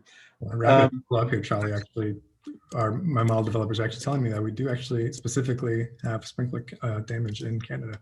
I'm sorry, say that again, please. That we do actually have specific sprinkler models for Canada. Okay, for sprinkler leakage. Yeah. Yeah. Thank you. So let's close the session in interest of time and allow the next session their appropriate amount of time. I would just say, by the way, that however, that Vancouver has had mandated sprinklers for a long time. They just don't have secondary water supply. And overall, I think I want to compliment the people of the Lower Mainland for their earthquake preparedness. I think that by and large, doing a great job. So with that, I want to thank all the panelists and close the session. Thank you so much. Thanks, Charlie. Thanks, everybody. That was incredibly informative on a really important topic. And thank you for all the time you put into planning out the session and all the information you're able to share. So thank you. Sorry we didn't have more time for conversation. Thanks, Charlie, for leading that. Okay, we're going to move to our final session. We're going to do a discussion about public interest and how catastrophic models can serve the public interest. And then I'll do some closing remarks and we're looking to wrap up just around 4 o'clock. So we're going to do this rather quickly. So Laurie, John, if I can have you come and join us. We're going to do this without slides. I just have one slide to introduce Laurie and John, and then we're just going to have a conversation. So Dr. Laurie Metters is a professor of economics at she's the Joseph Friedman Distinguished Professor of Insurance at Appalachian State University. She was past chair of the Florida Commission on Hurricane Loss Protection Methodology, which will be relevant, I think, for today's conversation. John Schneider is the Secretary General of the Global Earthquake Model Foundation. John is joining us from Italy. So it is very late for John here today, and thank you for joining us. So I'm going to turn off the slides and the sharing. And hopefully, John, I see you, and Laurie, I see you. Wonderful. That's great. So I'm going to invite Laurie to go first and just share some thoughts, and then John will share some thoughts, and then 3 of us will just have a conversation about models in the public interest. Laurie, over to you. Sure. Thank you, Paul. It's good to be with you today. I'll be honest, we're having a thunderstorm where I am. And so hopefully we do not have any technical problems. I've got a little weird lighting going on as a result, but we'll hope for the best here. As Paul mentioned, I'm a professor of risk management and insurance, and I also teach and research in economics of uncertainty a little more broadly. But prior to my work at my current university, I served at Florida State University for several years, from 2008 actually until 2017. And while I was in Florida, I was asked by the state of Florida, the Chief Financial Officer of Florida, to serve on the Florida Commission on Hurricane Loss Projection Methodology, which some of you may have heard of and some of you may not have. And I think it's really in that capacity that I'm here with you today, primarily, is to discuss the insights I gained from serving on that commission and then going on to chair that commission for several years. So I served as statistics expert and then went on to chair the commission during a pivotal period of time when we were actually adding to sort of the charge of the commission, not only looking at hurricane loss projection methodologies, but also flood loss methodologies more generally, which would include hurricane-induced flood, but also inland flood. And this is one of the richest experiences I've ever had, so I'm a little biased toward the experience anyway, but I want to share with you and try to step back and be as third-party objective as I can, what some of my takeaways are as to what the value is of a process like that Florida Commission to developing improved insights, to developing better models, to developing better trust with the public. And so I'll just kind of start there. So this commission, the history, very brief history, is that following Hurricane Andrew, which was in 1992, for those of you that might not recall that, by 1995, the state of Florida legislature created this commission on hurricane loss projection methodology, and they created it for the purpose of improving computer models and improving actuarial methodologies through an independent expert panel. And what it became throughout that legislative session was really an independent panel of experts that would vet models and determine their acceptability under a set of standards that were created by a panel of experts for use in Florida, by insurers in setting residential property insurance rates. So effectively, an insurer needed to wait to see whether a particular hurricane loss model was found acceptable by this commission, and this is still true today, before the insurer can use that model in order to set residential property insurance rates within the state of Florida. So that's kind of a big charge and a big responsibility that this commission has to serve the public, to serve the state, to be fair to modelers, to be fair to insurers. And so it was set up to be an independent group, a mixed panel of experts from meteorology, statistics, vulnerability. So that would be, in the case of hurricanes, an engineering background. Some of the directors of some of the state entities that would be constituents of the model. And so there was a voting group that was an independent panel of experts, and there is a professional team. So there are two different groups that make this process and this commission work. And I think that's an important thing to point out. So a model goes through this process. It's submitted by the modeler that wants to have their model found acceptable. There's a submission process. It's rigorous. It's lengthy. And the professional team then, once the submission is received from the modeler, there's a professional team from the commission, and that is a compensated team. It basically goes on site.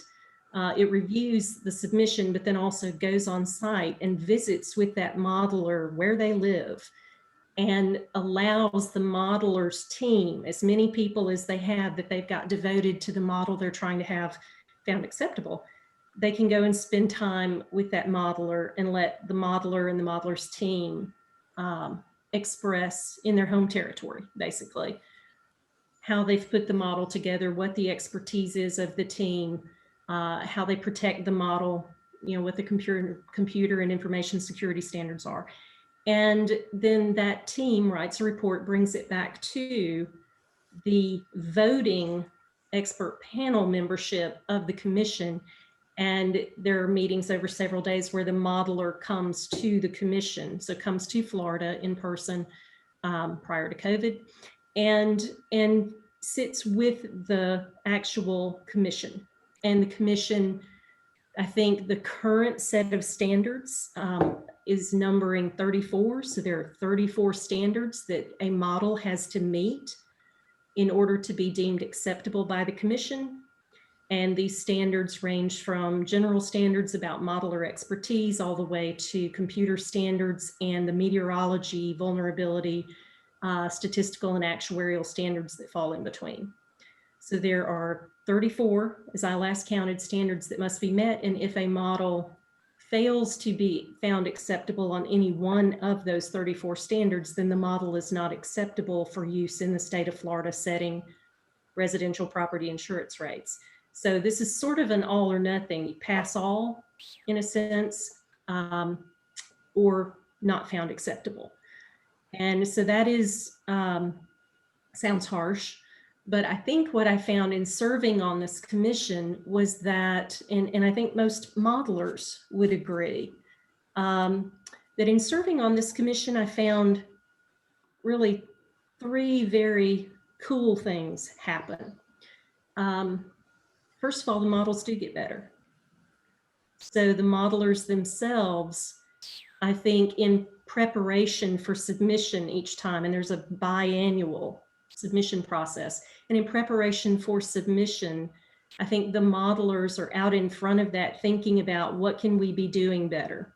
Where did the commission find that we had some weaknesses the last time they reviewed us? You know, are those really substantive in our minds, or are those administrative issues, and how do we best deal with those? And I think, you know, my opinion is that propelled the models to get better.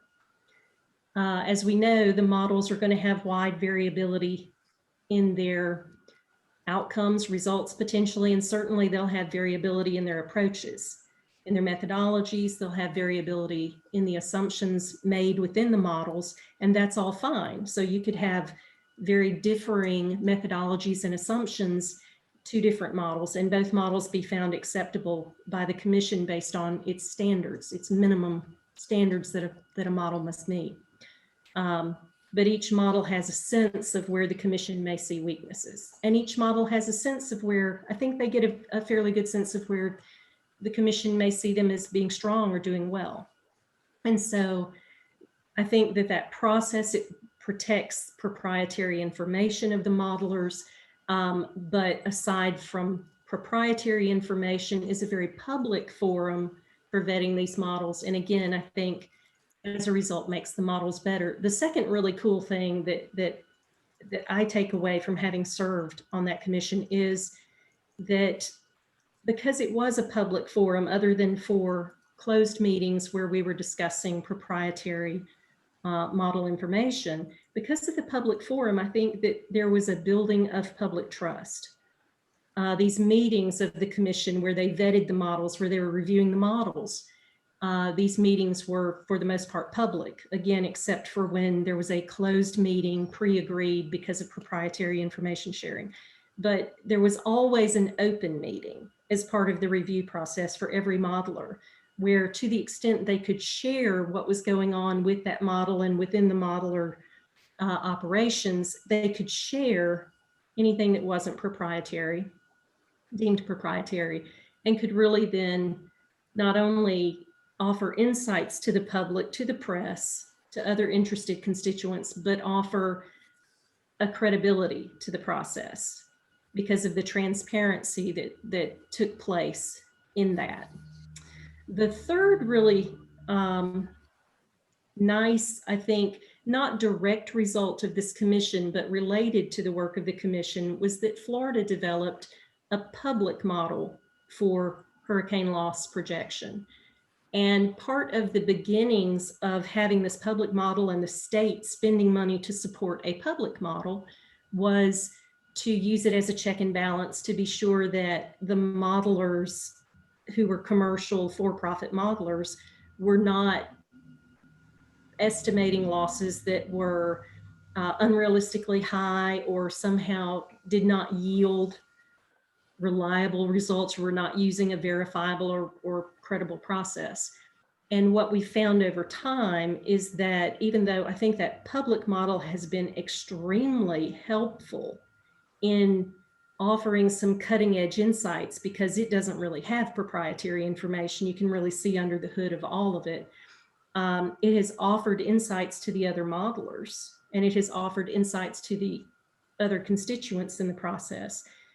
A really cool thing about this is that the transparency of that has really resulted in the public being less suspicious of the commercial modelers. I think the press is less suspicious than they would otherwise be. State regulators are less suspicious than they might otherwise be because of the transparency of the process, and because we have a public model that can be sort of used as a check and balance against the other models. So I'll leave my introductory remarks there and allow John to speak for a few minutes as well, and then we'll take questions about that. Thanks, Lori. John, over to you. Thank you, Paul. Thank you, Lori.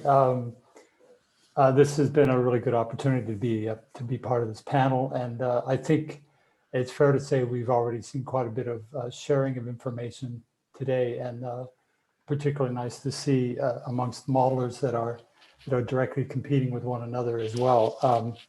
So I think the move towards openly sharing information is really being adopted to some degree quite widely.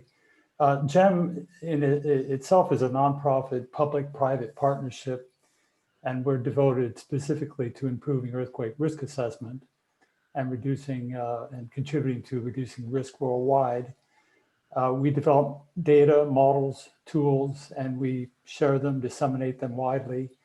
Our modeling software, Quake, is used worldwide by academic, government, and private sector organizations for developing models, as well as for analyzing risk for many applications: insurance, reinsurance, building codes, building design, nuclear safety, disaster response and planning, community awareness, education, outreach. So the applications and the users ultimately are spread far and wide.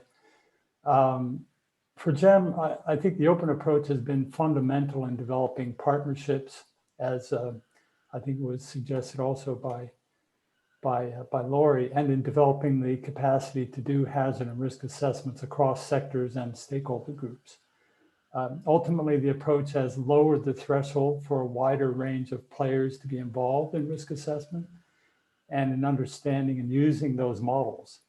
Ultimately, it's greatly accelerated the transition from research to application and has broadened the scope of applications.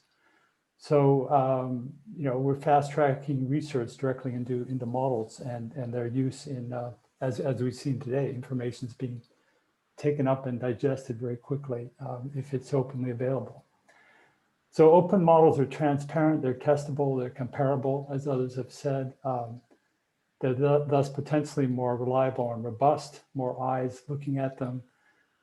Ideally, for us too, we feel that co-development can be a great benefit.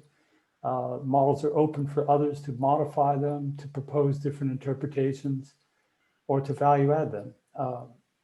Public and private organizations are much more open to sharing data if they know they will be involved with the development process, and they have full awareness of assumptions, and they have access to results. So everybody benefits. As Lori said, the co-ownership and this process builds trust. And if the information comes from a trusted source, it's much more likely to be used. So we're not only talking about getting better models, we're talking about actually mechanisms for assuring that they're used and they're applied in decision-making and ultimately make a difference in disaster risk reduction, including insurance, people taking up insurance. Models can be adapted, they can be extended and approved, and this is where the private sector benefits as well. Private companies can focus on developing better derived products, secondary hazards and risks that we've seen quite a bit of today. And so everybody benefits by bringing the level of the conversation up a level. I think we've seen today that that the modelers are using open data models to some degree. And I dare say almost everybody's using some of GEM's stuff as part of the ingredients for their models. The products ultimately become more diverse, more applicable, and again, the take-up is further and further downstream, as we're now seeing in Canada with the work that Anarchan is doing, all the way down to local government and so forth. So GEM models are ultimately trusted as coming from an authoritative source without any particular bias or application or vested interest. The approach also fosters collaboration across sectors. And again, what's happening in Canada is a really good example of how this open collaboration works. And with leadership from Anarchan, the Canadian government a number of years ago established the GEM Canada Committee. They also created their own logo, the GEM Canada logo, which I think you saw on Tegan's slides. This committee and the group of organizations involved promotes the dissemination of models and tools, supports the development of value-added products, and ultimately Canada, I think, has become quite an exemplar of how this process can work very synergistically from global to national to local level. So thank you very much. Back to you. Thank you, John. Paul. So our time has gone really quickly, but we're not done. We're going to have a short conversation here, but our time is going to go quickly. So, Laurie, can I start with you, please? Laurie, your experience in Florida, and I'm sure your continuing interest in following what's going on in Florida. The process today is not the process that was probably done the first day or the first idea of what a commission might look like in Florida. It's evolved over time. Your sense of where it's got to, does that feel like something that would benefit in Canada? Florida, there's a natural concern about hurricanes. Canada, we're concerned about a very large earthquake. You were describing a number of aspects of your experience with the commission that you were very proud of where they came to. Do you think some of the learning that's happened in Florida can be brought to another jurisdiction like Canada relatively easily? So we don't have to start and maybe repeat some mistakes or things that eventually change. There's a chance to start with a model that's pretty far along. Yeah, no, thank you for asking this question, because I left a bit out in my introductory remarks for this. This fits nicely, and in the interest of time, first I'll say anyone can go look, again, very public process. Anyone can go look at the details of this commission in Florida at www.sbafla.com, the state's business administration offices. And so anything I'm saying, you can go look up for yourself, but my opinion, absolutely. So I think this is very doable in other states. And you might ask, well, why don't other states bother to do what Florida did then? I think what's fascinating is what I found, especially in chairing the commission in Florida, is that other states piggybacked to an extent on what Florida was doing. You know, it's not a zero cost proposition to create a commission like that, but it's also, and budget information is transparently online and available for you to see as well. It's not as costly as one might assume that it would be, I think. And yet other states looked to Florida and said, well, let's see. And I think there were a number of other states that would invoke Florida in conversations around what their feelings were about certain models. Now that isn't necessarily the best outcome of a commission, but I think my point here is not that, it's great that other states would do that. Because their risk, their exposure, and the risk characteristics are a bit different than Florida. So they need to be careful about that. But the point is, what I think speaks well of it is that they thought enough of the process and how it had evolved in Florida that it had not only had credibility within Florida, but I think had credibility elsewhere, to the point that a lot of other states looking at the proposition of spending the same money said, well, we can kind of look at what Florida's doing and have some confidence that models that let's say, are acceptable in Florida, we have confidence that they are at least doing the minimum acceptable process for us to be able to look at rates that insurers are charging in the state based on that model and feel, okay, that's based on a reasonable process. What I find in terms of thinking about it as used for something like earthquake or as used for flood or vetting models that are looking at other perils is that it started beautifully as a process where really the commission wanted to learn what the modelers were doing. So they learned from the models, what are you doing? And based on that knowledge of what the modelers' capabilities were, what they were doing at the time, they both developed standards based on, again, what the modelers could do and were doing at the time, sort of as a collective.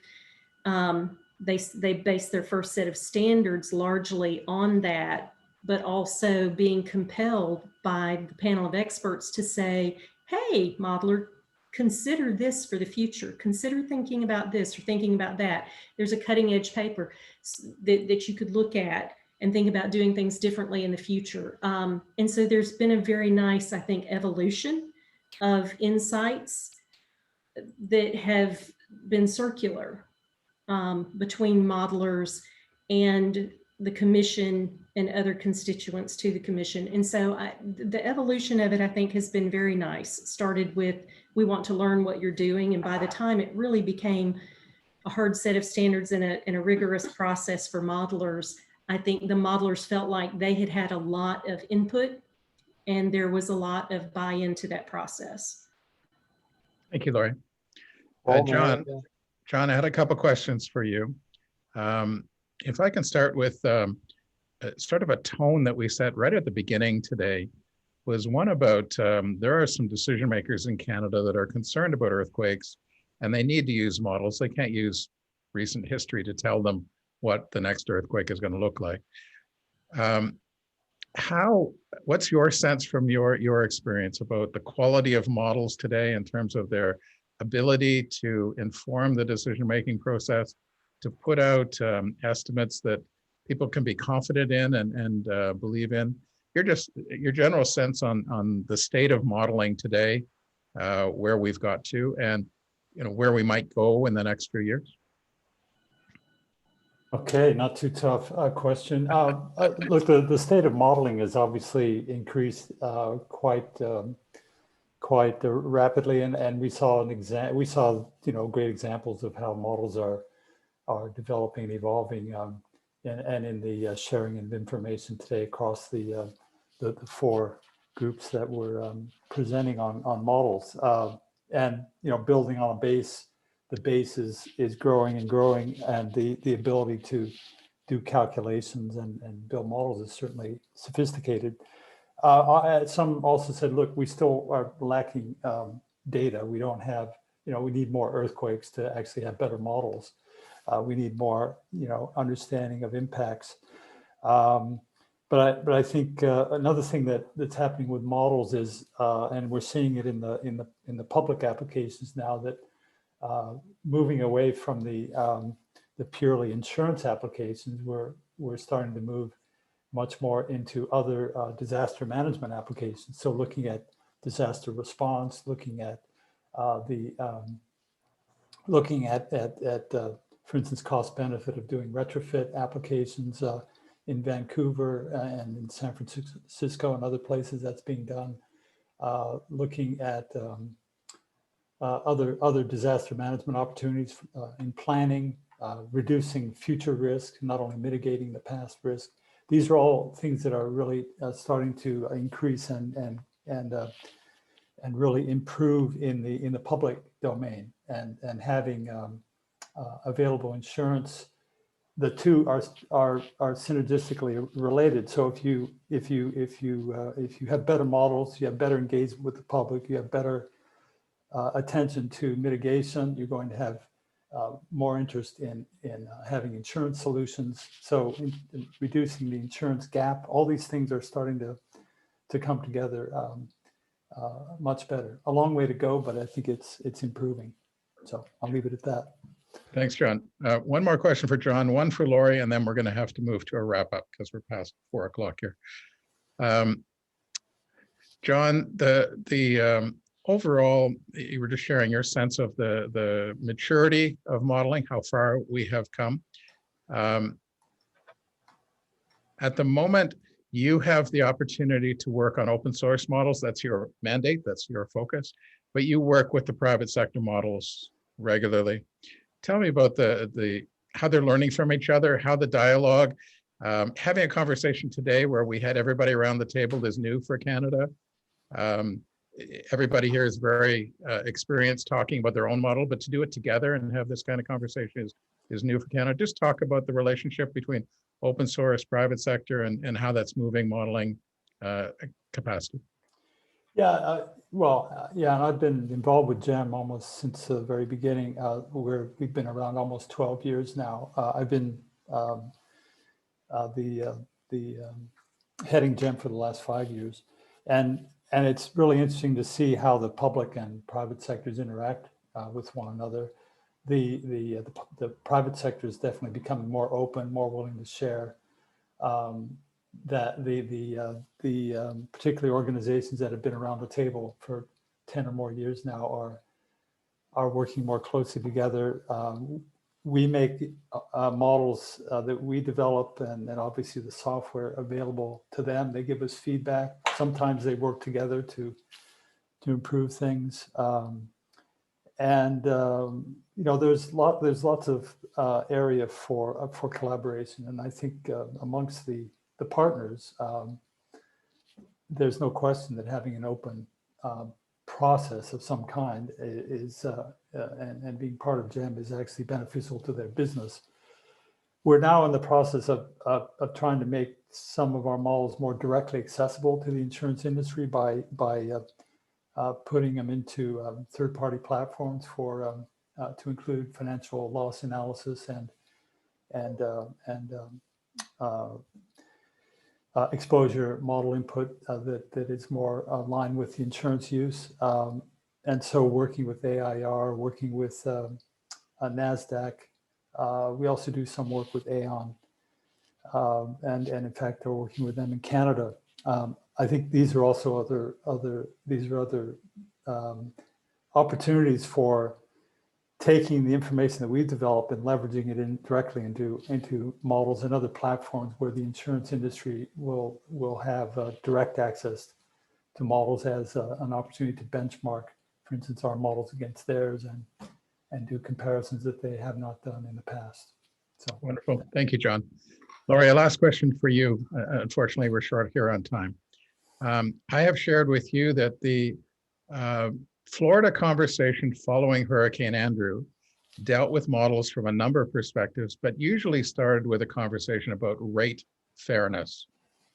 The Canadian conversation about models began with a focus on solvency.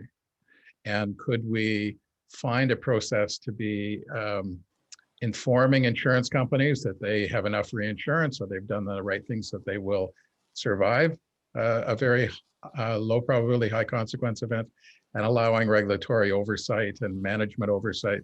Models in Canada are used for many purposes, but solvency is usually the first part of the conversation. Is there anything about a solvency perspective relative to a rate perspective that would change your views about the commission, the benefits of how to look at models from a third-party perspective, just to build confidence in models? Does it matter whether you're looking from a solvency point of view relative to a rating point of view? Yeah, this is really interesting because you're so right about the difference maybe in the original, originating purpose. The standards that the commission uses today incorporate data and require forms to be completed that not only get after what the average annual losses are estimated to be, but also what the probable maximum losses are estimated to be, and exceedance values. And so to the extent that I think you have the ability within a process like that to focus more on either or in the process, and you can set, hurricanes are different from earthquakes anyway, but you know, whether you're wanting to look at a 1 in 100-year event or a 1 in 250 or 1 in 500-year event, you can certainly set the process with a mind toward gathering data and analyzing it however you want to. So to answer your question, I would say the simple answer is yes, I think it can be used for either. And I think in Florida, it's sort of evolved to become useful for both, despite the fact that its intent, the commission's intent is not to regulate, and the intent is not to, certainly then not to regulate solvency. But I think that a lot of the information coming from the submissions of the modelers to the commission, that information has been utilized by lots of folks all over the US for purposes that probably are related to solvency. They probably are gaining information about solvency of insurers from that.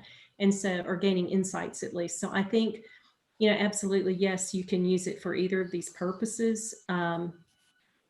You know, the information is simply going to differ.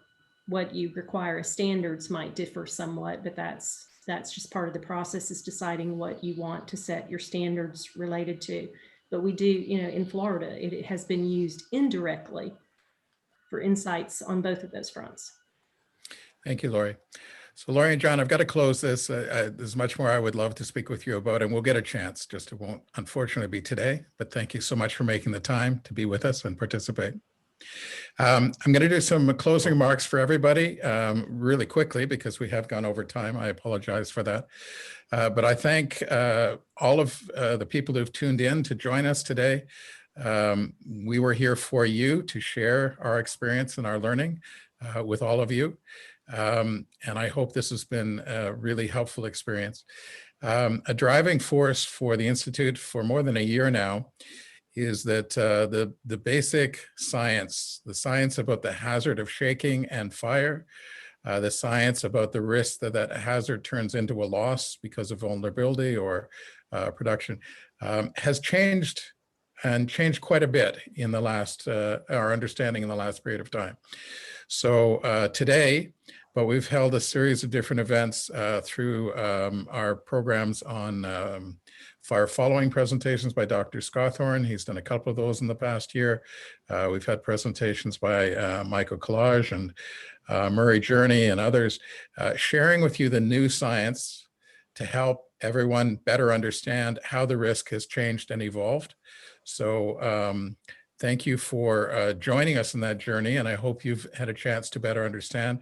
Sometimes the science changes materially, which it has now, and that's important, and for those in the insurance industry, but those also who follow from other different perspectives, understanding what the changes are and taking the time to learn about that. The Institute is always there to try to help with that process, but we're glad that you're tuning in and listening and aware that the science is different than it was not too long ago. Critical to that is the role of the modeling companies. And I'm so proud that we were able to bring everybody together today. I have a very different kind of event. Each of the companies on their own are always willing to share and sometimes personalize what they're giving to you. But today was an opportunity for you to get different perspectives from the modeling community. The modeling community not only includes companies that have been doing this for a long period of time, like RMS and AIR and Corelogic, so thank you. But new is the Anarchan open source Canadian model, bringing a different perspective, new information on the same risk that is just enriching the discussion about earthquake risk in Canada, and in particular taking this information to those in the public sector who need to have this quantified and put into a form so they can make good decisions. So our goal today was to share with you that the science has changed, share with you how the modeling companies are approaching and dealing with this. They are bringing in this new information into their model. Very important was them being able in their own words to tell you some of the change that is being presented as new to builders and engineers or whatever that is brand new through the building code process. For the modeling companies, this was sometimes anticipated, and they saw it coming, and they've built it into their models a few years ago, even if it only became an official part of the Canadian dialogue during the course of the last number of months. So the modeling companies were able to speak in their own words about how their processes anticipate some risks and where there's still some work to be done. And they will always be working to improve and bring new information. So I want to close by thanking everybody who tuned in today. It's so exciting. We have more than 100 people still with us after this long session. So thank you for staying with us through all of this conversation. Enormous thank you to all of our guests who made the time to think through their thoughts and be with us here today and present and share their views from many different perspectives and to talk in their own voice. A special thanks to Alistair, Michael, and Charlie, who organized specific panel conversations, made of their time to speak with our guests and organize what information would be informative and helpful to everybody. So a huge thank you to everybody who was involved today. And stay tuned. I hope that this was not a one-off event that closes the conversation. I hope that this is a process where as we continue to learn, as we recognize that the science about earthquake evolves, that is shared and discussed, and that the modeling community and the role of models continues to be part of a conversation. This is a process that is really important in Canada, but I think there's scope to put an even greater spotlight on the role of models and how they're used going forward. So with that, thank you to one and all for your time today. My apology for going slightly over today, but your participation was really important. We are making a copy of today's event, so for anybody who wants to go back and see the slides, see the presentation, and hear the comments made, that'll all be on our website very soon. And if you have more questions, please be in touch with us directly. So with that, thank you to one and all, and I'm going to close today's session. All the very best. Take care. Thanks, Paul.